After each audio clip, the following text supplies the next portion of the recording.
recognized. Please join me. I pledge allegiance to the flag of the United States of America and to the republic for which it stands, one nation under God, indivisible, with liberty and justice for all.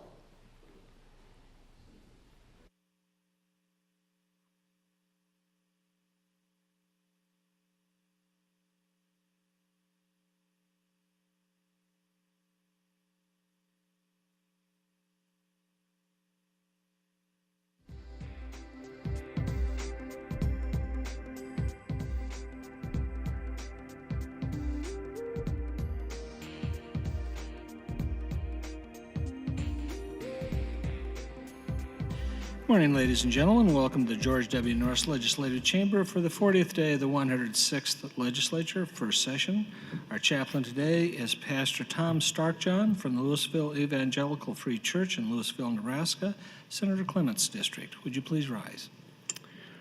Good morning, and would you please bow your heads with me in prayer? Our Father in heaven, you existed before any world. Before there were stars, you lived in immortal light. How vast your knowledge and how astonishing your power. Each planet, each tree, each cell is yours by design. You brought them to be by your powerful word. How wonderful are your works. How mysterious is your power. And you know each one of us. Each hair on our head is numbered. Each day of our life is fully exposed to your unsleeping eye. Every breath we take is by your leave. Every thought we considered is seen by you. And so we ask you to help us recognize your eternal power and your glory through your creation. Give us eyes to see and minds to perceive our dependence upon you. Oh, turn our foolish hearts away from what makes sense to our fallen minds and make known to us what is pleasing to you and fosters peace and righteousness in this, your world. Father God, the men and women here are tasked with making decisions that will protect the rights and values of each human made in your image. And they have a hard job, this discerning of good and evil, of right and wrong, and the implications of each decision. And so we ask you to guide their thinking, to give them an understanding mind, to enable them to humbly change their opinions when necessary, and to make them press on for what is right. It is to you that we are accountable, and so it is to you we turn for help. Please bless the work of the Nebraska Legislature today. In Christ's name we pray. Amen. Thank you.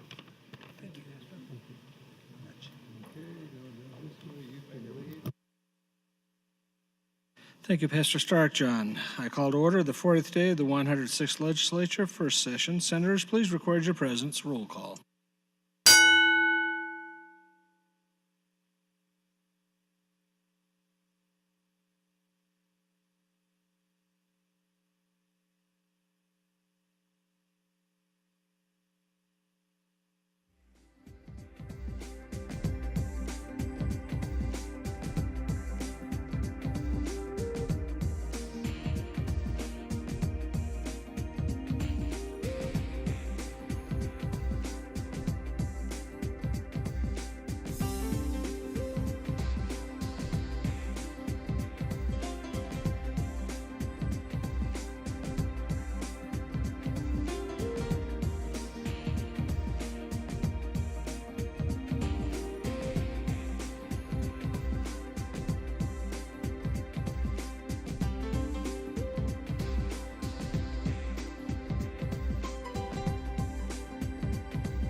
Mr. Clerk, please record.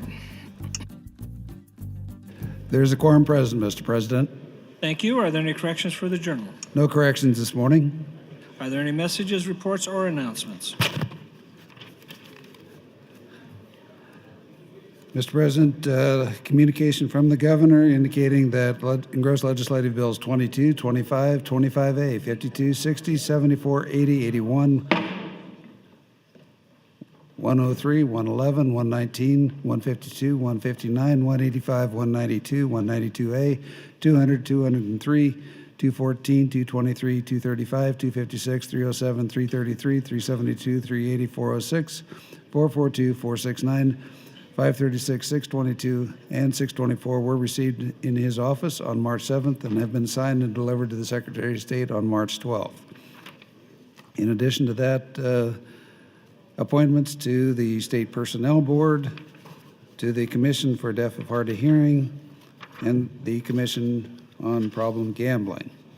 I have a potential conflict of interest statement from Senator Lowe. Your Committee on Government reports Legislative Bill 375, 452, 524, 525, 583, and 609 to General File, and LB 511 to General File with amendments. Your Committee on Enrollment and Review reports that it has carefully examined and reviewed Legislative Bill 463 and placed the same on Select File. That's all I have at this time. Thank you, Mr. Clerk. Senator Boer would like to welcome her brother, John, from Bennington. He is seated under the north balcony. Would you please stand and be recognized by the Nebraska Legislature?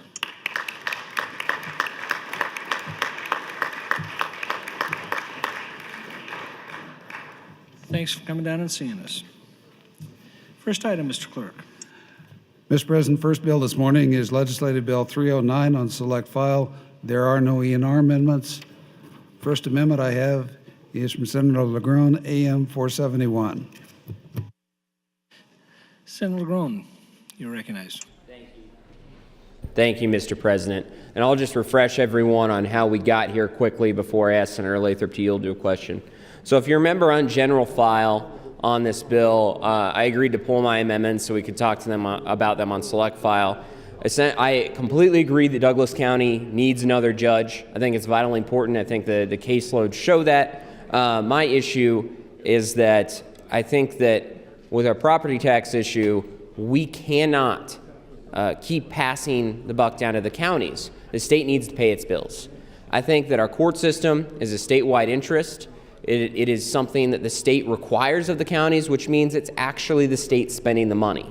So I think that the state needs to be honest about how much money it's spending and bring that money back onto our rolls. And that's exactly what my amendment would do. What it says is essentially for a number of items that are required for a successful court system, the state has to pay those costs. And so what the agreement was on general file is that I would reintroduce this amendment on select file, and I would walk through it with Senator Lathrop, and then we'd vote on it, and that would be all I would do on this bill. So with that, would Senator Lathrop yield to a question? Senator Lathrop, would you please yield? Yes, I'd be happy to. Thank you, Senator Lathrop. Would you agree that our well-functioning court system is a statewide interest? Sure. Okay, so per what we talked about off the mic, I'm just going to go through and walk through the many different provisions that this amendment addresses. And you have the amendment in front of you, correct? I do. Okay. So the state starts out with the state shall annually, the amendment starts out with the state shall annually reimburse counties for costs incurred in the operating of budgets of courts, including supplies, court costs, attorneys' fees, equipment, including computers. That list of items, would you agree that that is necessary for a well-functioning court system? I think they're all part of our current court system, yes. Okay. Now we're going to move to Section 2. The state shall annually reimburse counties for costs related to district courts, including expenditures for, and we'll take these one by one, law clerks. Do you think law clerks are a necessary part of our court system? Actually, I was a law clerk for the district court at one time, and I think they're necessary. Thank you, Senator Lathrop. And then moving on to bailiffs. Would you agree that bailiffs are a necessary part of our court system? Yes. And would you agree that ensuring that they have adequate health and dental insurance is one of the best ways to attract qualified individuals for these positions? Sure. Would you, now moving down to sub 2 in section 2, would you agree that the appointment of counsel for those that cannot afford it is a necessary part of our court system? It's a necessary part of justice in criminal cases. Okay, which I'll take that basically as yes. I completely agree with what you said. I think we're doing it we're seeing it in the same light there. Now this is one that I honestly, this next one, sub 3, is one that with the advent of technology, I was kind of questioning myself, and that's law library costs. With the advent of new legal technologies like LexisNexis, Westlaw, etc., do you think that law library costs are still a necessary expense for our court system? You know, I haven't been in Douglas County's law library in 20 years. I think most everything everybody gets that practices law gets it off of Westlaw, but I suppose the public defender and the county attorney probably have Westlaw accounts they're paying for. Okay, and that's something that I included in the amendment because I wanted to include everything in the amendment. And there's been much discussion off the floor on this, and there will be a coming interim study. So whether that is a necessary cost for our court system is something that I'm sure will be looked at in that study. So sub 3 is something that may or may not be necessary. Now moving to sub 4, supplies and equipment, including computers and furniture. Would you agree that that is a necessary part of our district court system? I think they're an incidental cost of having a court system. Okay. Then moving on to section 3, the state shall annually reimburse counties for costs incurred in the operating of budgets of juvenile courts, including for, and again we'll take these one by one, bailiffs. I'm assuming that your position on bailiffs being necessary for juvenile courts is the same as with county courts and district courts. Is that correct? Sure. Okay, and moving, moving next to file clerks, would you agree in that instance as well? Sure. And a receptionist as well? I suppose, yeah. Most courts, the bailiff serves that function. There's sort of the receptionist, schedule keeper, aide to the court. So there might be some times where these costs could be combined and thereby reduced. Is that correct? Might be, yeah. But that's probably a decision in terms of how to run the court. Do you think that's probably a good question that we can look at in the study as well? Do you think that's a decision that we should say from the state level, this is how you need to set it up, or do you think that's something that the county? You know, up in the juvenile court in Douglas County, they do have a receptionist that sort of greets people as they come through the front door, and then they get into the courtrooms where they run into a bailiff. So there might be a receptionist in the juvenile court. So that might be something where we agree that it's a necessary cost for the function of the courts, but in terms of how to administer it, it might change from court to court. Is that correct? Yes. Okay. Then we've already talked about the necessary appointment of counsel for the dispensation of justice. And we've gone through the supplies, etc. Now, there's a couple other things in here that I wanted to touch on briefly. Number one, section 4, I think we can do that quickly, deals with facilities and utilities and custodial services. Would you agree that courts need adequate facilities and they need to keep the lights on and they need custodial services? Sure, that's part of running a court. Okay. Now moving to section 5, the state shall annually reimburse counties for costs incurred in providing courtroom security for county, juvenile, and district courts, including for sworn deputies, civilian security officers, and security equipment. And I want to give a little bit of background on this before we get into it. When I was talking, when I was talking to some of the county commissioners in Sarpy County, they indicated that courtroom security is their largest single cost. That the courts, as a total budget in Sarpy County, have a budget of roughly $2.4 million. And $1.4 million of that is security costs to keep everyone who uses that court system safe.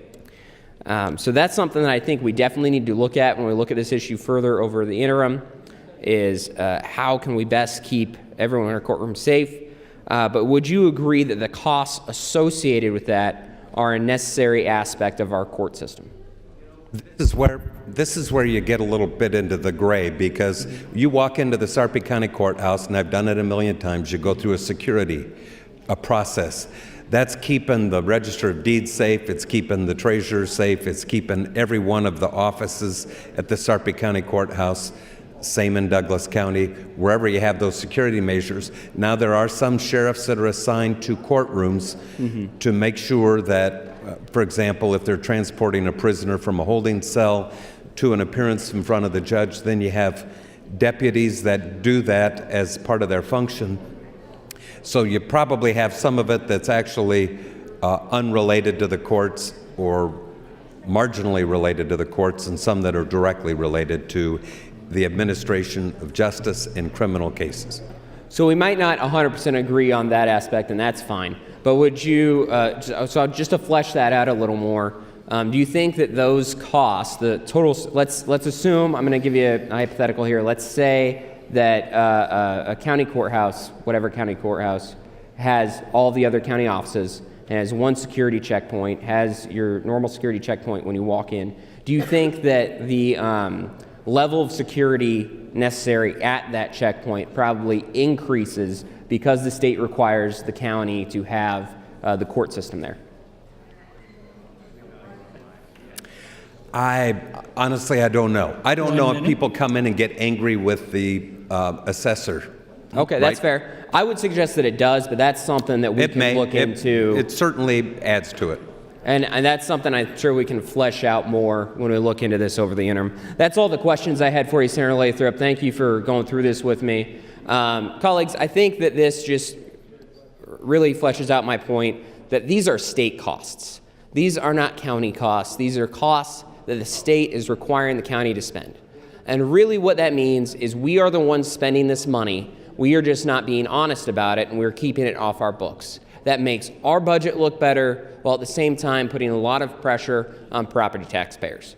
So I think it's high time that the state be honest about how much money it's spending. We bring these dollars back onto our books so that we can actually address the state spending problem. And I agree that these are necessary costs. These are costs that we need to spend money on. But we need to be able to look at our... Senator. And all... Thank you, Senator LeGrone and Senator Lathrop. Mr. Clerk. Senator LeGrone, I had an amendment to AM 471, but I have a note to withdraw.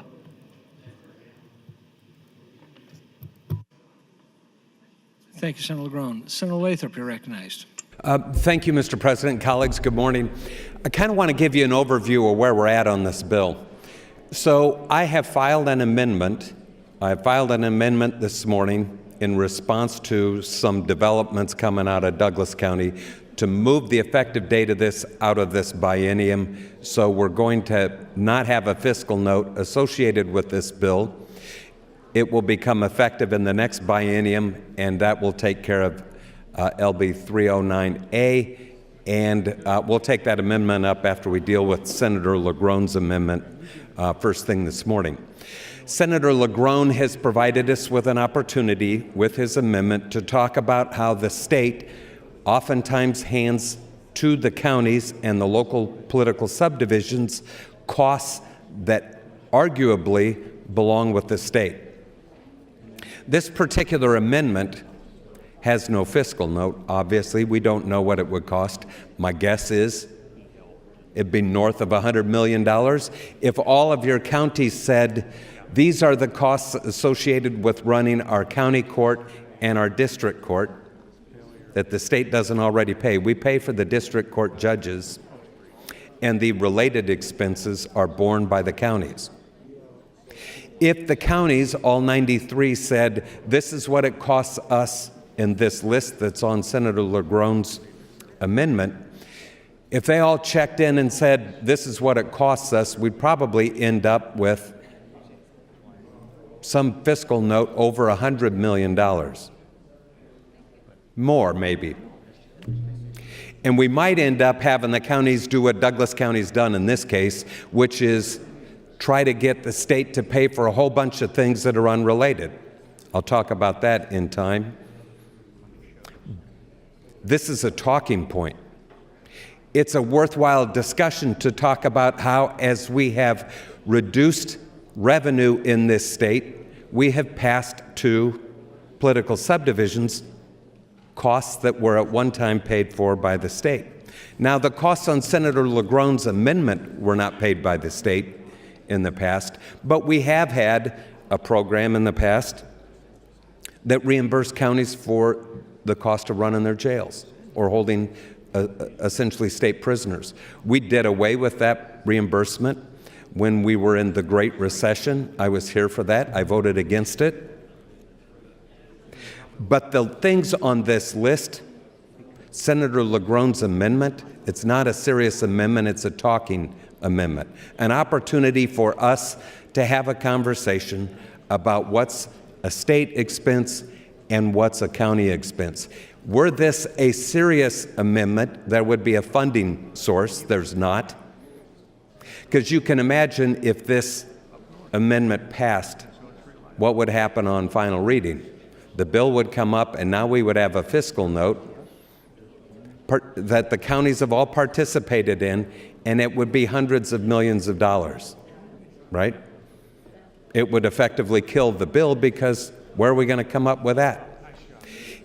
Were this a serious amendment, it would have a funding source, and I would suggest to you that if we're going to pass an amendment like this, the funding source should be the Property Tax Relief Fund.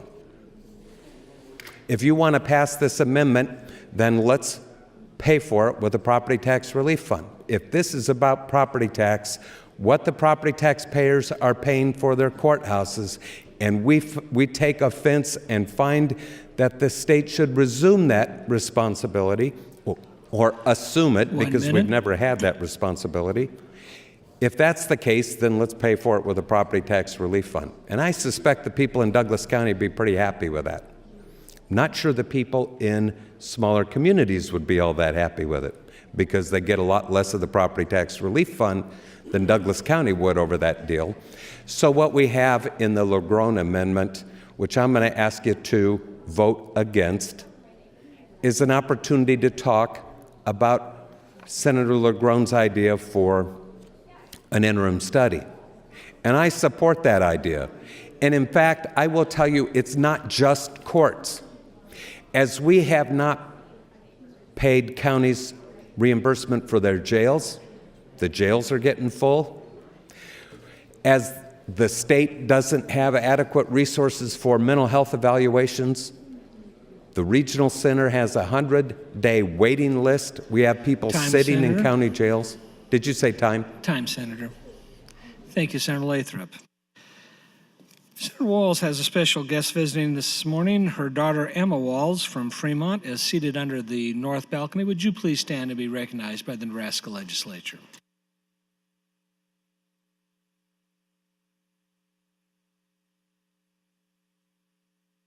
And Senator Pansy Brooks has a guest this morning, Maeve Hemmer from Lincoln High, who is shadowing Senator Pansy Brooks this morning. She as well is under the north balcony. Would you please stand to be recognized?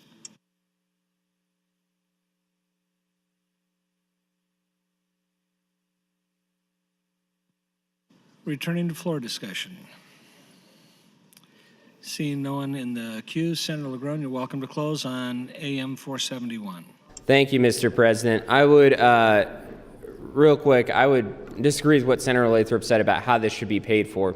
The main reason I brought this amendment is because we have a property tax problem, but I think that problem is driven by our spending. And I think that the only way we can address our spending is by being honest about exactly how much we are spending, bringing it all onto our books, and then hashing out what our priorities are and what we actually should be spending money on. So I'd be opposed to any money coming out of the Property Tax Relief Fund to pay for this.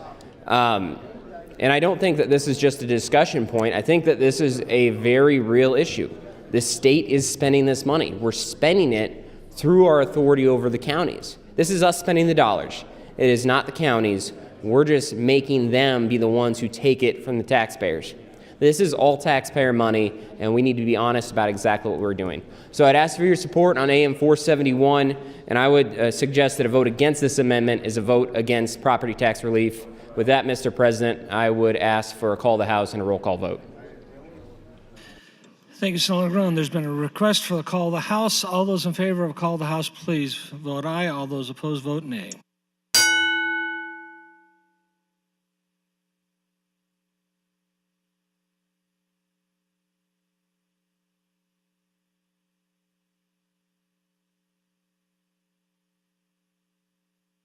Please record. 17 ayes, 2 nays to go under call, Mr. President. Thank you, Mr. Clerk. The House is under call. Please record your presence. Those unexcused senators outside the chamber, please return to the chamber and record your presence. All unauthorized personnel, please leave the floor. The House is under call.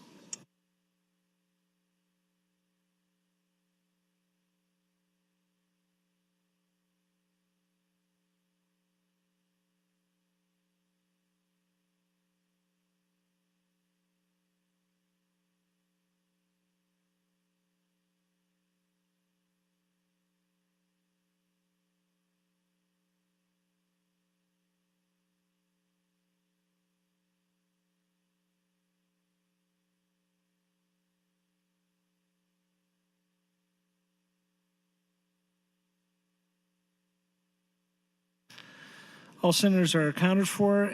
There have been requests for a roll call vote. Is that correct, Senator LeGrone? Mr. Clerk. Senator Albright. Voting no, Senator Arch. Voting no, Senator Blood. Voting no, Senator Bowles. Voting no, Senator Bostelman. Voting no, Senator Brandt. Voting no, Senator Brewer. Voting no, Senator Breezy. Voting yes, Senator Kavanaugh. Voting no, Senator Chambers. Senator Clements. Not voting, Senator Crawford. Voting no, Senator DeBoer. Voting no, Senator Dorn.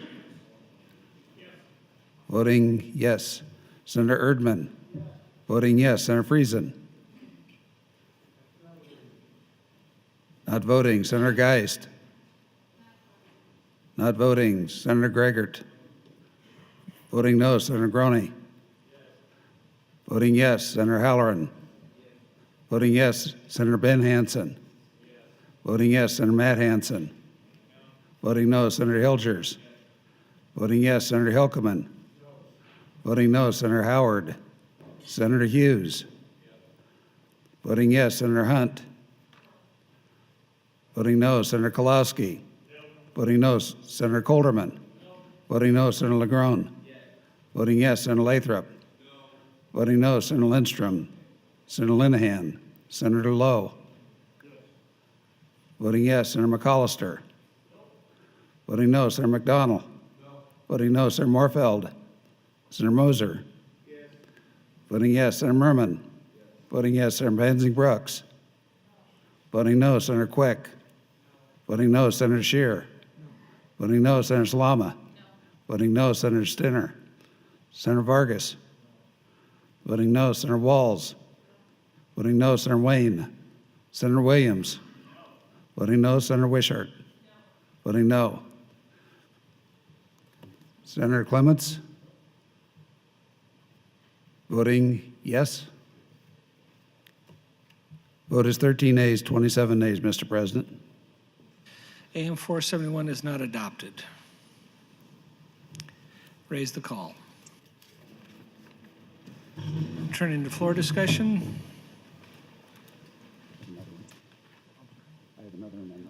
Mr. Clerk. Mr. President, Senator Lathrop would offer AM 706. Senator Lathrop, you're welcome to open on AM 706. Thank you, Mr. President and colleagues. Good morning once again. AM 706 very simply moves the effective date of the additional district court judge in Douglas County to July 1, 2021. That takes it out of this biennium, eliminates the fiscal note, but more importantly, what it does is it gives Douglas County an opportunity to create this space so that they are able to accommodate a new district court judge.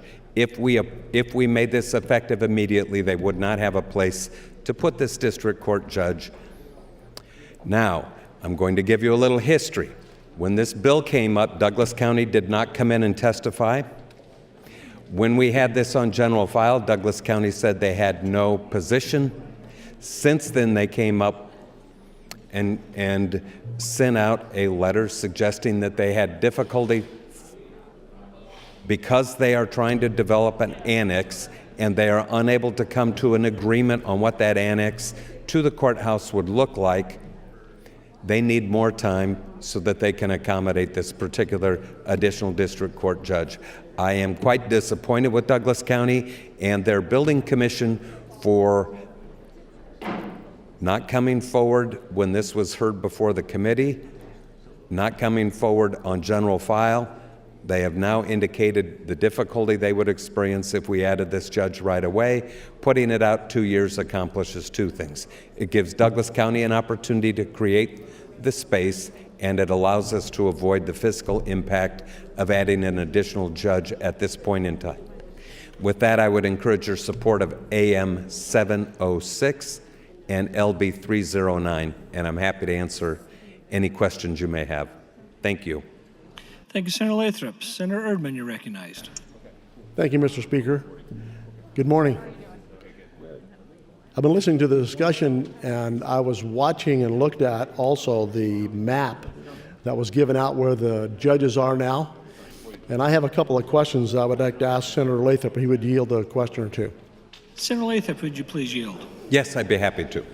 Senator Lathrop, I can appreciate what you're trying to do here. My question this morning is, and I don't know if you're the one that circulated the map where the judges are now, but I noticed some of those districts had more judges than they needed. One of them comes to mind, I think it was like 2.7 judges. Have you ever taken into consideration to move a judge from one of those districts here instead of creating another judge? Yeah, that's part of the Judicial Resource Commission, Senator Erdman, and what they try to do is they go through a weighted caseload. And so folks out in your district carry a certain number of divorce cases, criminal cases. They also have windshield time. They have to get around to a bunch of different courthouses. The Judicial Resource Commission weighs all that and determines what the need is. As you look at that map, and it was circulated by me, it did show that there are some people who are maybe some communities, maybe a half a judge over what they need, but none of them are a full judge over what that district needs. Okay. And Douglas County is 4 short. All right. Well, the one I referenced, I think, was 2.7, and I don't have that map with me, but that was my concern. I was just wondering if some thought was given there. And you said today they have a lot of windshield time to go from one courthouse to the other. They're not doing that today in western Nebraska. They're not going anywhere. The blizzard's coming today back there. We're going to get 18 inches of snow. Yeah. So there won't be any court happening today in western Nebraska. Thank you. Okay.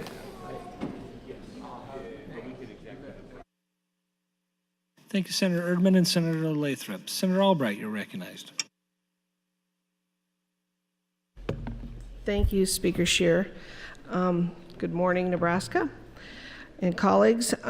Senator Lathrop, would you just yield to a couple quick questions, please? Senator Lathrop, would you please yield? I'd be happy to. Thank you. Based on the vote we just took, I was hoping that was just because people were not listening to the amendment from Senator LaGrone that was presented. I don't see how the state of Nebraska could possibly take this fiscal note on that he would suggest. And I'm glad that it failed. But could you help me understand, in the fiscal note that we currently have, that you're suggesting will go out 2 years from now, would the state of Nebraska just be responsible for the $308,831 for just the judge and his reporter and their benefits and that? Is that correct? The state's responsibility would be the $306,000, and I believe that is related to the cost of the judge. Correct. And Okay. there are incidental costs associated with that district court judge or a county court judge that are borne by the counties. Okay, and so I would, because I'm not an attorney and I don't have any information in front of me, let's just say last year, how many actual cases did those other 16 judges have to split between all of them? How many cases did they have? Oh, I have the Judicial Resource Commission conclusions on the weighted caseload. I didn't expect that. Let me see if I can find it real quick. In Douglas County, I'm not sure I'm going to be able to find it for you right And now. I'll come back and visit a little bit more about this with you, but I just want the floor to understand that, based on the number of cases, that is in their county, and those cases should be the responsibility of those judges. But as a sitting county commissioner at one time, I do understand the fact that when the state asks you to take prisoners on and they can't help pay the bill, they'll pay as long as they can, but when they run out of money, it's on the county. And to put that on a county is tough. But if Douglas County is trying to figure out where they're going to put these people and how they're going to fund it, they should be allowed some time to do so. And that's where I could stand in support of LB 706 for that reason. I wouldn't want to just put it on them without them having any ability to pay. Because it's going to be put on the taxpayer if they need to build a larger facility to house these folks. But my bigger concern right now is with the judges and what is their caseload and how many, do they all get the same number of cases?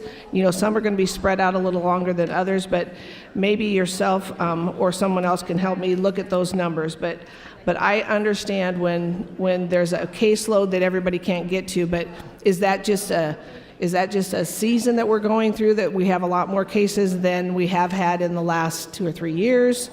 Or is it something that is going on within that community that's causing more problems than not? But I do stand in support of AM 706 if you bring it out farther, and as long as Douglas County is saying yes, that they can afford to look at it in a few years out. But to ask somebody to put $1 million budget, is very taxing on them for sure. Now, I did scroll down in this fiscal note to look at what it does cost these counties. Let's see if it's in here.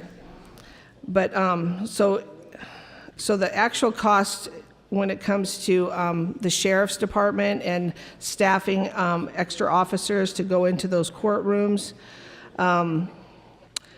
I show a total of $1.226 million, and that would be in, let's see, 2020 and 2021, correct? On the fiscal, I'm sorry, Senator Latham. Oh, I would have a certain amount of disagreement. I have my light on. I don't want to chew up all your time, but that fiscal note from Douglas County is ridiculous, and I'll explain why it is. Yeah, then I would like to learn more about that. So I will listen to the debate on the floor this morning, but I would stand in favor of 706 is what I should say. Senator. Okay, thank you. Thank you, Senator Albright and Senator Lathrop. Senator Groney would like to welcome 5 seniors from Sutherland High School in his district. They're located in the north balcony. Would you please stand and be recognized by the Nebraska Legislature?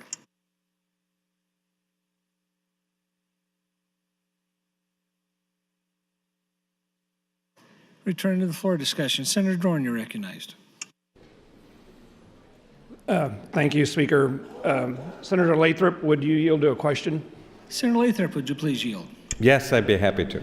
For me, this is, I have some basically clarification questions. Your amendment here, then in our next budget here, does not incur any cost. It will not, this bill will not have a fiscal impact on this biennium. But if we approve the judge, then in the next biennium budget, that will be the approximate cost to the state? Approximately. Approximately. So we, I'm trying to look at it from this perspective. We are still approving a fiscal note. I'm in favor of the 309. I'm in favor of the judge. But I just want people to be aware of the fact that we just are not approving the fiscal costs in this year. And by reading your fiscal note there, and Senator Albright brought up some questions, and I appreciate you looking and answering those of the county's fiscal note and all of that, and some of the costs are going to occur. But this amendment, then, we are basically putting that cost in a future budget. It won't, if we approve a judge and we approve the fiscal note, then we are also approving it for future budgets, though. That's true. That's true. Thank you. And I'll yield the rest of my time to Senator Lathrop. Go ahead. Senator Lathrop, 318. Thank you, Senator Dorn and Mr. Speaker. Let me, first of all, thank Senator Albright for being attentive through the Lagrone amendment and getting that was not a serious, maybe a serious subject matter, maybe something we ought to talk about in great detail on this floor, and I'm ready for that conversation. Let me talk about the fiscal note that came from Douglas County, since that was a question that was asked by Senator Albright. So they go to Douglas County, who didn't show up at the hearing, came in on general file neutral, and when this moved to select file, they came up with a fiscal note that's in the gadget and you've seen. So what they did in Douglas County, remember, adding a judge doesn't increase your caseload. What adding a judge does is it allows more judges to work on the same caseload. But they went to, for example, a public defender, or they said they did, and the public defender needed 3 more people. Well, he writes a letter and said, I didn't say that. I need 3 more people because I got more cases. We're getting more criminal cases that we're getting appointed to, so I need more lawyers in my office. It doesn't have anything to do with adding a district court judge, but it showed up in Douglas County's fiscal note. If you've been following the saga of trying to build and agree on an annex to the courthouse in Douglas County, you will see that you have county board members that are split, you have a building commission that's split, and they are in gridlock up there. And so they're adding things into the fiscal note, adding a district court judge, they want 3 more sheriffs. It's right in the fiscal note, it says that doesn't make any sense. So what we have is a fiscal note coming from Douglas County, not our own fiscal office, by the way, that was critical of Douglas County's fiscal note, where they said we need 3 new sheriffs. And it's like, let's see, you have more than enough right now, and you want to add 3 more. It's like they're using this bill as an opportunity to try to increase 1 minute. Increase the resources that they all need, because like us, they're experiencing a revenue crunch, and they're trying to make more go further or less go further, and of course they'd like more money from the state. And so their fiscal note, some of it is credible, an awful lot of it isn't. And by the way, this is the relationship the state has had with counties forever. The counties build the courthouse, the counties build the courtrooms, the counties provide the security, they provide the bailiffs, and the state provides the judges.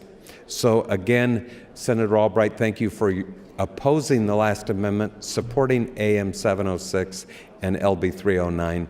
Thank you. Thank you, Senator Albright and Senator Lathrop. Senator Arch, you're recognized. Thank you. I have a question for Senator Lathrop, if you'd be willing. Senator Lathrop, would you please yield again? I'd be happy to. Could you please help educate me on this type of language where we have an amendment that is 2 years out, so it's not in this budget? What exactly can we obligate to a future budget? How does that work? I think we do it from time to time, or it's not uncommon, where something will have an effective date beyond the current biennium. It may have some fiscal note. Honestly, I'm not doing this because of the fiscal note, because I believe when it comes to having proper number of judges in the counties, that ought to be done regardless of the fiscal impact. So it's not me trying to push it out there so I run into a fiscal note issue, but it's about Douglas County's ability to accommodate a new judge. So it's not that we are obligating a future budget to a particular number. If in the future the Appropriations Committee decides not to fund this, what is their obligation, or what is that next biennium? What is their obligation to fund something like this? I think it will show up as within the Supreme Court's budget. All the district court judges are part of the Supreme Court budget, and the Supreme Court budget will be greater by a district court judge expense. So it would be by that particular judge's expense, but not, of course, as we've talked at length about the associated costs of the county. That would, of course, be their responsibility with the amendment failing. And so they would just be that judge, whatever that particular year cost would be. That's true. Okay, as far as I know. Never served on Appropriations Committee, but that's my understanding. Thank you. Thank you, Senator Arch and Senator Lathrop. Senator Lowe, you're recognized.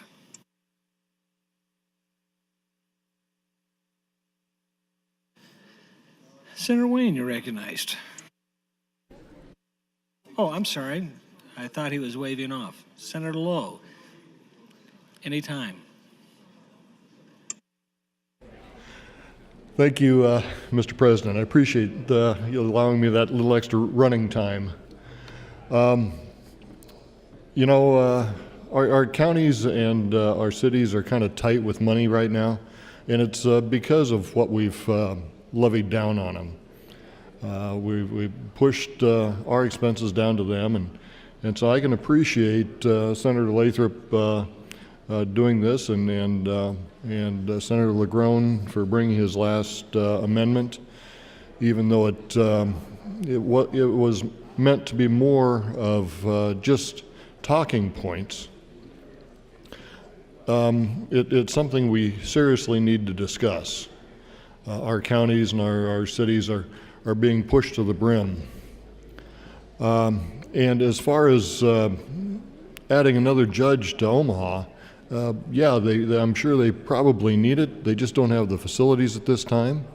If Senator Lathrop would yield to a question. Senator Lathrop, would you please yield? Yes, I will. Thank you, Senator Lathrop. Do you think 2021 will give Omaha enough time to build the building that they need to build? So it should. And if it doesn't, then they can go into the courthouse and develop some space. But I think 2 years out should be sufficient for them. Honestly, they need 4. If they're going to build an annex, they better prepare for even more district court judges, because the caseloads up there are off the chart right now. And then we have the judges doing problem-solving courts. We have them doing all kinds of responsibilities that even by an independent board, the Judicial Resource Commission shows that we're 4 short. And that has a real effect. Like when you call to get a hearing on a motion, you can wait 2 months to have somebody answer a simple, very simple motion instead of having it brought up the next week or within 10 days. You know, building onto our buildings is tough. It's very expensive, very cost prohibitive most of the times. And I'm sure that Douglas County does need a larger building, especially if they need 4 judges. You know, Senator Erdman brought up a traveling judge, and Senator Lathrop said how expensive it was for travel. But travel may be cheaper than a new building. I think we also need to look at the judges that we have that are in our counties that aren't so busy, where they're, I believe he said 2.7 amount of overage. So maybe a traveling judge could come in and spend a week, and then another traveling judge can, and fill up some of that time to give some relief in the meantime. I think we need to take a look at that. Thank you, Mr. Speaker. Thank you, Senator Lowe and Senator Lathrop. Senator Wayne, you're recognized. Thank you. Good morning, colleagues. As you can tell, I'm still getting over my cold a little bit, but I just want everybody to take a second and let me give you a practical feel. Besides Senator Lathrop, I think I'm the only other practicing attorney in Douglas County. And so yesterday, my staff, my paralegal, called to get 2 temporary orders with 2 different judges for divorce cases. What a temporary order is temporary custody while the proceeding is going, and before we get to a trial, which is over a year, maybe a year and a half away, we want to establish some temporary custody. Temporary custody hearings last no more than 10 to 15 minutes. It is an affidavit-driven proceeding. That means both sides fill out affidavits, have other witnesses fill out affidavits. We submit it to the judge 5 days before to give him an opportunity to review it. And then we go in and we just talk for 10 minutes and the judge makes a ruling. It's not even a formal hearing on the record unless a party demands it, which I typically have never seen in a temporary hearing unless one of the parties are pro se. When we called yesterday for a temporary hearing, I am now booking at May 27th and June 1st.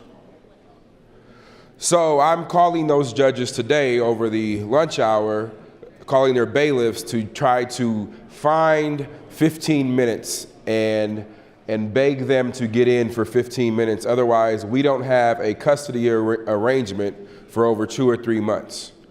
Now let's go to the criminal side. We talk a lot about cost. I had an individual who needed to be sentenced. We could not get back into sentencing, and sentencing lasts 15 minutes. If there's victims there, it could last a half hour. It took me 3 months after his PSI, which is a post inspection of where they go through and figure out what the sentence should be and give the judge a lot of information. We couldn't get in for 3 months. So that is 3 months of an individual sitting in county jail and that county bearing the cost per day for that individual. Now, I'm just one attorney and one client. But when I talk to other attorneys, I talk to other clients who are dealing with the same issue, getting into court is almost impossible in a timely fashion. That is why it's critical that we have an additional judge. As it relates to space, our first year, colleagues who are in my class, we approved a new juvenile judge, and we didn't have space on the 6th floor. What we did is we opened up a conference room, and we turned that into a makeshift courtroom. And what that allowed was to take our 6 months review that have to happen statutorily within 6 months that are happening right about 6 months, 7 months. By adding that new judge, we were able to cut that down to about 4 months. So I'm not worried about space. There's courtrooms available that if we have to, such as on the 3rd floor, 331, 332, which are used for probate, which isn't necessarily every day, we can make it work while we wait for a facility to be built. But I want you to understand the costs are there. You have people sitting in jail who can't get into their judge, and the costs are also borne by the people I represent who can't get in just to have a simple 10-minute affidavit-driven hearing. Not everybody else has these problems. We have over 15,000 cases in district court, and the numbers don't go down, as we've seen with our prison population. Our numbers are going up. There are more and more Class 4 felonies that are happening. If we want to solve this problem, we can have a criminal debate about how to change our criminal laws. But the fact of the matter is we have a lot of people who are sitting in jail and then get out on probation for the next 3 years on a Class 4 felony. They sat in and did 90 days and get time credit waiting for a judge. 1 minute. That is a cost that is bared by the county. So the costs are there. What we're trying to do is speed and expedite the process of before you can get in front of a judge, which will save the counties ultimately money. That's why this is so important. And this is a real life experience that just happened to me on Monday. And I have 2 families who luckily they're amicable, who won't have a custody determination until damn near June. So there goes a holiday that I got to figure out with another attorney on who's going to spend that out because we couldn't get in front of a judge to make that decision. And as anybody who's went through any custody battles, that's a serious problem. We have to be able to get in front of our judges in a timely manner, and that's why this is needed. Thank you, Mr. President. Thank you, Senator Wayne. Mr. Clerk. Mr. President, an announcement that the Urban Affairs Committee will hold an executive session at 10 o'clock in room 2022. Thank you. Senator Lowe, you're recognized. Thank you, Mr. President. Senator Wayne, would you yield to a question? Senator Wayne, would you please yield? Yes, I'll see you in the executive here in a short little bit. I will make this quick. Senator Wayne, you brought up that you are extremely short of judges right now, and there may be some room that you could squeeze more hearings into. Correct. Why then do you think we're only asking for one judge at this time and not the 4 that is needed? I didn't sponsor this bill, but my understanding of it is simply because, one, there's a space issue of actually getting what we need is 4 new judges, but then we have the reality of a fiscal note. So I think it was Senator Lathrop, I'm not going to speak for him, a compromise in his head of how to solve some of the problem. All right. Thank you, Senator Wayne. Senator Lathrop, I'll ask you the same question then of you're asking for one judge for Douglas County. Senator Lathrop, would you please yield? Yes. Thank you. You're asking for one judge. Instead, Senator, or you brought up that you need 4 judges to make the courts whole. Why not ask for 2 judges or 3 judges? That's a great question, and I think Senator Wayne answered it exactly as I would have. It's a practical consideration, A, space, and B, how much. Like if you ask for 4, then you may end up with none. If you ask for 1, then you expect to get 1 and not overreach. But it is an acute problem in Douglas County. Well, it sounds like it. And thank you, Mr. President. Thank you. Thank you, Senator Lowe, Wayne, and Lathrop. Seeing no others in the queue, Senator Lathrop, you're welcome to close on AM 706. Thank you, Mr. President and colleagues. Once again, I would encourage your support of 706. Let me just say that we've had a good discussion this morning. I would submit that it's not just courts that we could have this discussion. A similar discussion could happen with respect to mental health, which has many, many unfunded mandates down to the counties. We could have the same conversation when it comes to K-12 education. When we do not properly fund K-12 education, it is an unfunded mandate down to the school districts. I'm happy to have that as we go along. I think it's a worthy conversation to have on the floor of the legislature. At this time, however, this is about adding a district court judge in Douglas County that is badly needed. I would ask for your support of AM 706. Thank you. Thank you, Senator Lathrop. The question before the body is adoption of AM 706. All those in favor, please vote aye. All those opposed, vote nay.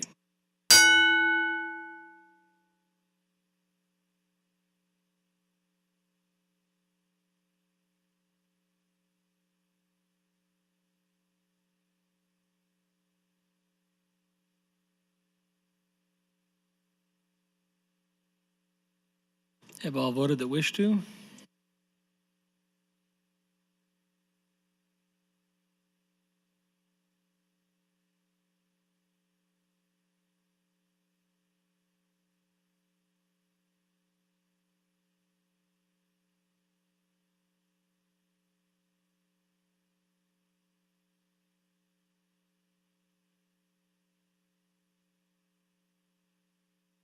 Please record.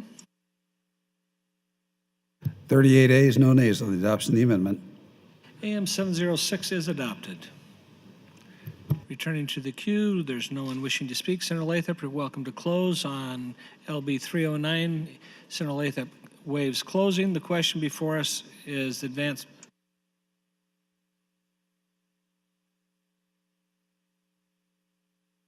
Senator Salama, for a motion, please.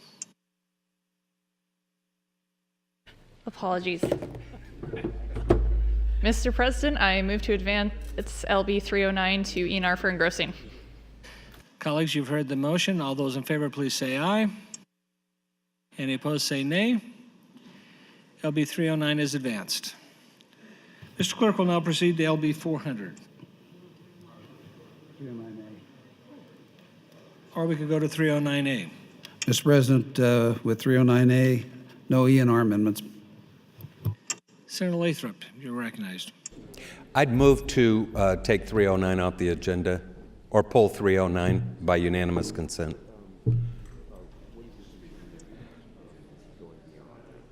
Senator Lathrop, could you approach, please?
Mr. Clerk, for a motion.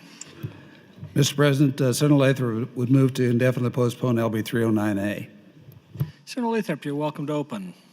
Thank you, Mr. President, colleagues. I don't know if there was something I forgot about my previous experience or if I just learned something new today. But in order for us, because we've just moved 309 effectively into the next biennium, I need to do an IPP on 309A to dispose of it. So the motion that I'll ask you to support is to IPP 309A, and that's motion 23. With your kindly indulgence, please support the motion to indefinitely postpone 309A. Thank you. Thank you, Senator Lathrop. Seeing no one wishing to speak, Senator Lathrop, you're welcome to close. He waives closing. The question before us is MO 23 to indefinitely postpone LB 309A. All those in favor, please vote aye. All opposed, vote nay.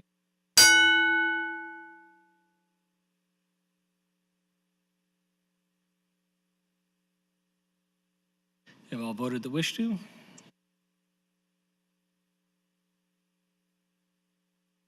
Please record. 32 ayes, no nays on the motion to indefinitely postpone. LB 309A is IPP'd. Items?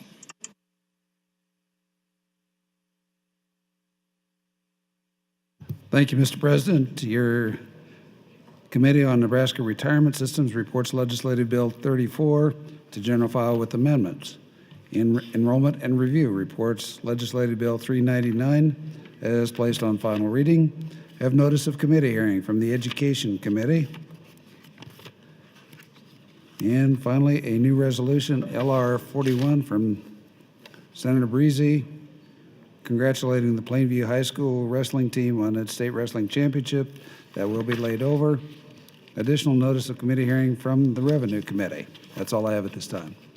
Thank you, Mr. Clerk. Senator Moorfield would like to welcome the following guests, Emily and Betty King from Lincoln. They are located under the north balcony.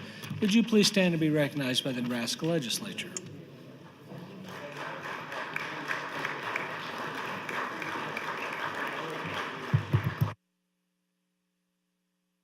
Mr. Clerk, LB 590. Mr. President, Legislative Bill 590, introduced by Senator Breezy. It's a bill for an act relating to child care, to change provision relating to the Nebraska Early Childhood Professional Record System, to harmonize provisions and repeal the original section. This bill was introduced on January 23rd, referred to the Health and Human Services Committee. That committee placed the bill on general file with committee amendments attached. Thank you, Mr. Clerk. Senator Breezy, you're welcome to open on LB 590.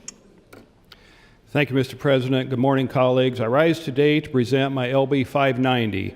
LB 590 was brought to me by several folks with an interest in child care, and we've worked closely with the Department of Health and Human Services and the Governor's Office along the way.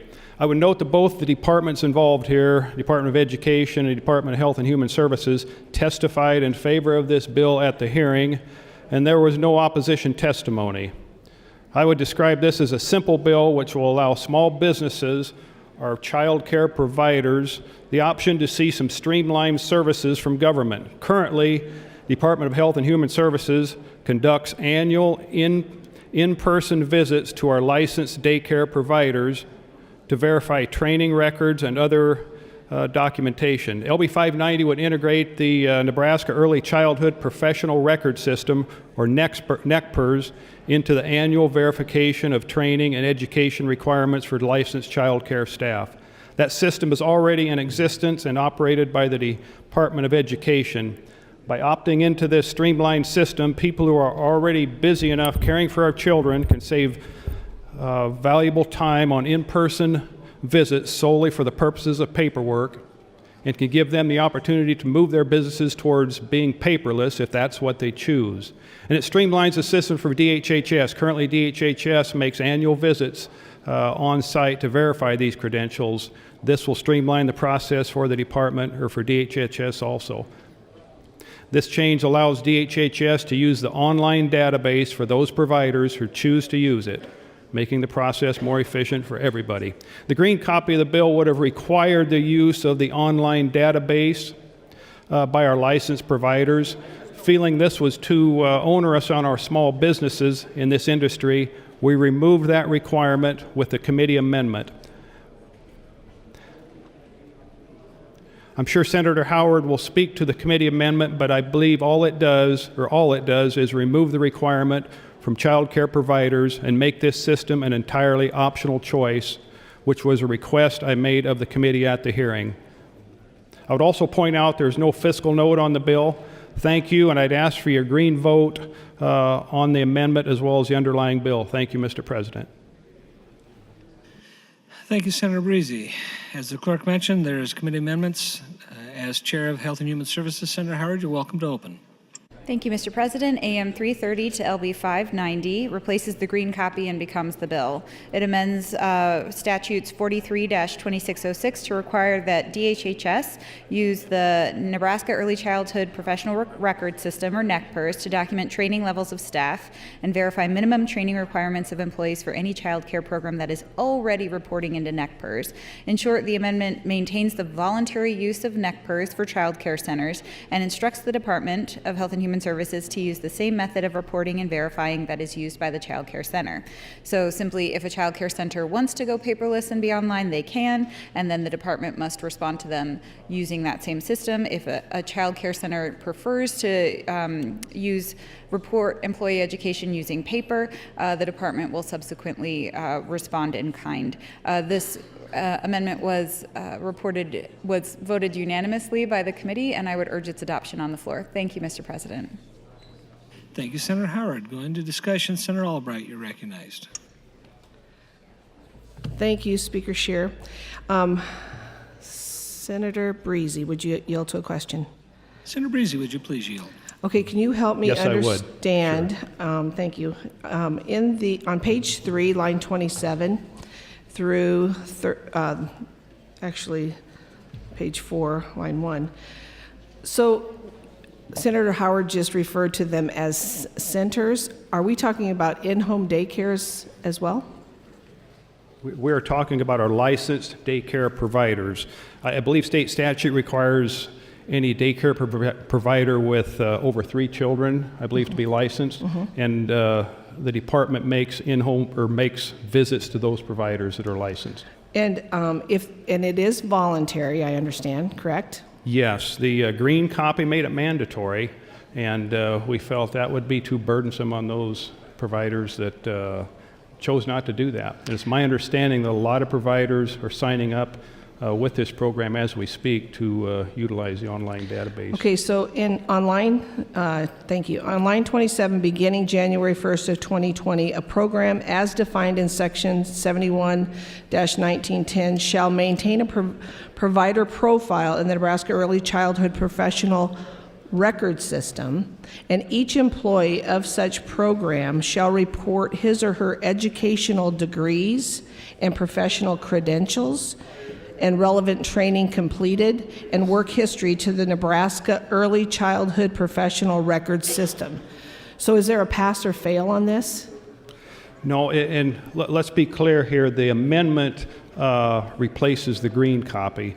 So what you read from there is the green copy. Okay, so let's just go to that. Do you have it right there? So that truly is my question, that okay, so so this section that we just talked about, so beginning January 1st, the programs that report to the Early Childhood Professional Record Systems created under this section, the department shall use early childhood professional records, again, documents, training level staff, and specific child care settings to assist parents. So is this bill wanting to train those who have not entered this system? And will any of those who do not engage in this training be asked to shut their centers down? Well, what's the point? We statutorily require orientation and training of our providers. I think that's in 43-2606. And we require DHHS to initiate a system of documenting the training levels. And either by statute or regulation, they currently do annual on-site visits to verify that training. And this simply takes away the need for those on-site visits as per those individuals that choose to use the online platform. But if they should not choose to do this, would they be penalized in any way in the near future because they haven't engaged in this? That's a great question, and I don't believe they would. They'd simply still be subject to the on-site visits like they have been in the past. And who brought the amendment to this? Who brought the amendment? Because you said you didn't have any opposition, right? Right, didn't have any opposition. Actually, the department or PRO pointed out how burdensome that could be on our providers, and yes, we thought too that would be onerous for some of the providers that didn't want to utilize the online platform. Thank you. Yeah, thank you. Thank you. Thank you, Senator Albright and Senator Breezy. Seeing no one wishing to speak, Senator Howard, you're welcome to close on AM 330. She waives closing. The question before us, adoption of AM 330 to LB 590. All those in favor, please vote aye. All those opposed, vote nay.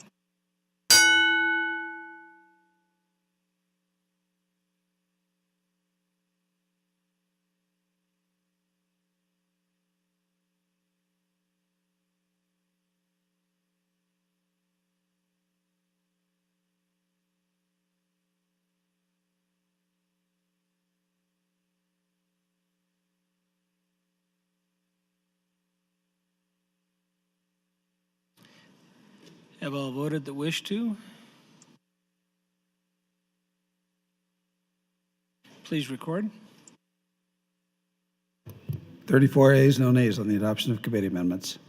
AM 330 is adopted. Returning to discussion, seeing no one wishing to speak, Senator Breezy, you're welcome to close on LB 590.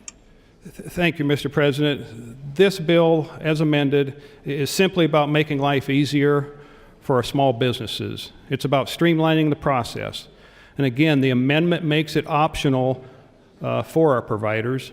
And the fiscal note doesn't indicate any cost savings accruing to the department, but I would think that over time, some savings would accrue to the state because of replacing the in-home visits with the utilization of this online database.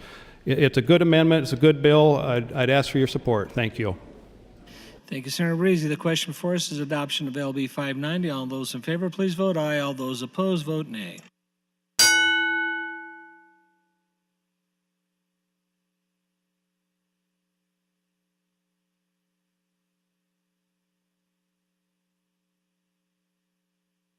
Have all voted that wish to?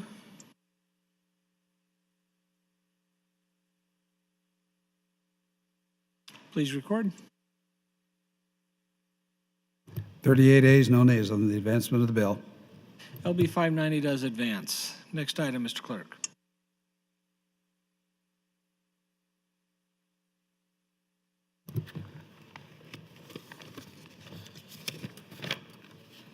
Mr. President, Legislative Bill 400, introduced by Senator Hunt and others. It's a bill for enactment related to the Wage and Hour Act to change the minimum wage for persons compensated by way of gratuities, change provision related to the posting of information, repeal the original section. Bill was introduced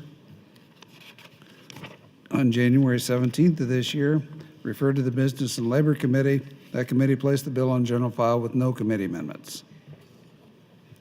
Thank you, Mr. Clerk. Senator Hunt, you're welcome to open on LB 400. Thank you very much, Mr. Speaker, and good afternoon, colleagues. Today I'm presenting LB 400, a bill to increase the sub-minimum wage, or tipped wage, for Nebraskan workers for the first time in 28 years. The new wage would take effect on January 1st, 2020, and would initially increase the wage to $3.60 per hour and then to $4.50 per hour on January 1st, 2021. Additionally, LB 400 would index the tipped wage at 50% of the state standard minimum wage. I've distributed some handouts that I hope all of you still have, but I wanted to discuss these, and I hope people didn't just discard them without giving them a glance, because I tried to put some very digestible bullet points on here, understanding that we have a lot competing for our focus. But it's important that we understand how this issue impacts everyday Nebraskans. The gist of this whole thing is, if you get nothing else out of my argument, the tipped minimum wage is $2.13 an hour. Nebraska's standard minimum wage is $9 an hour.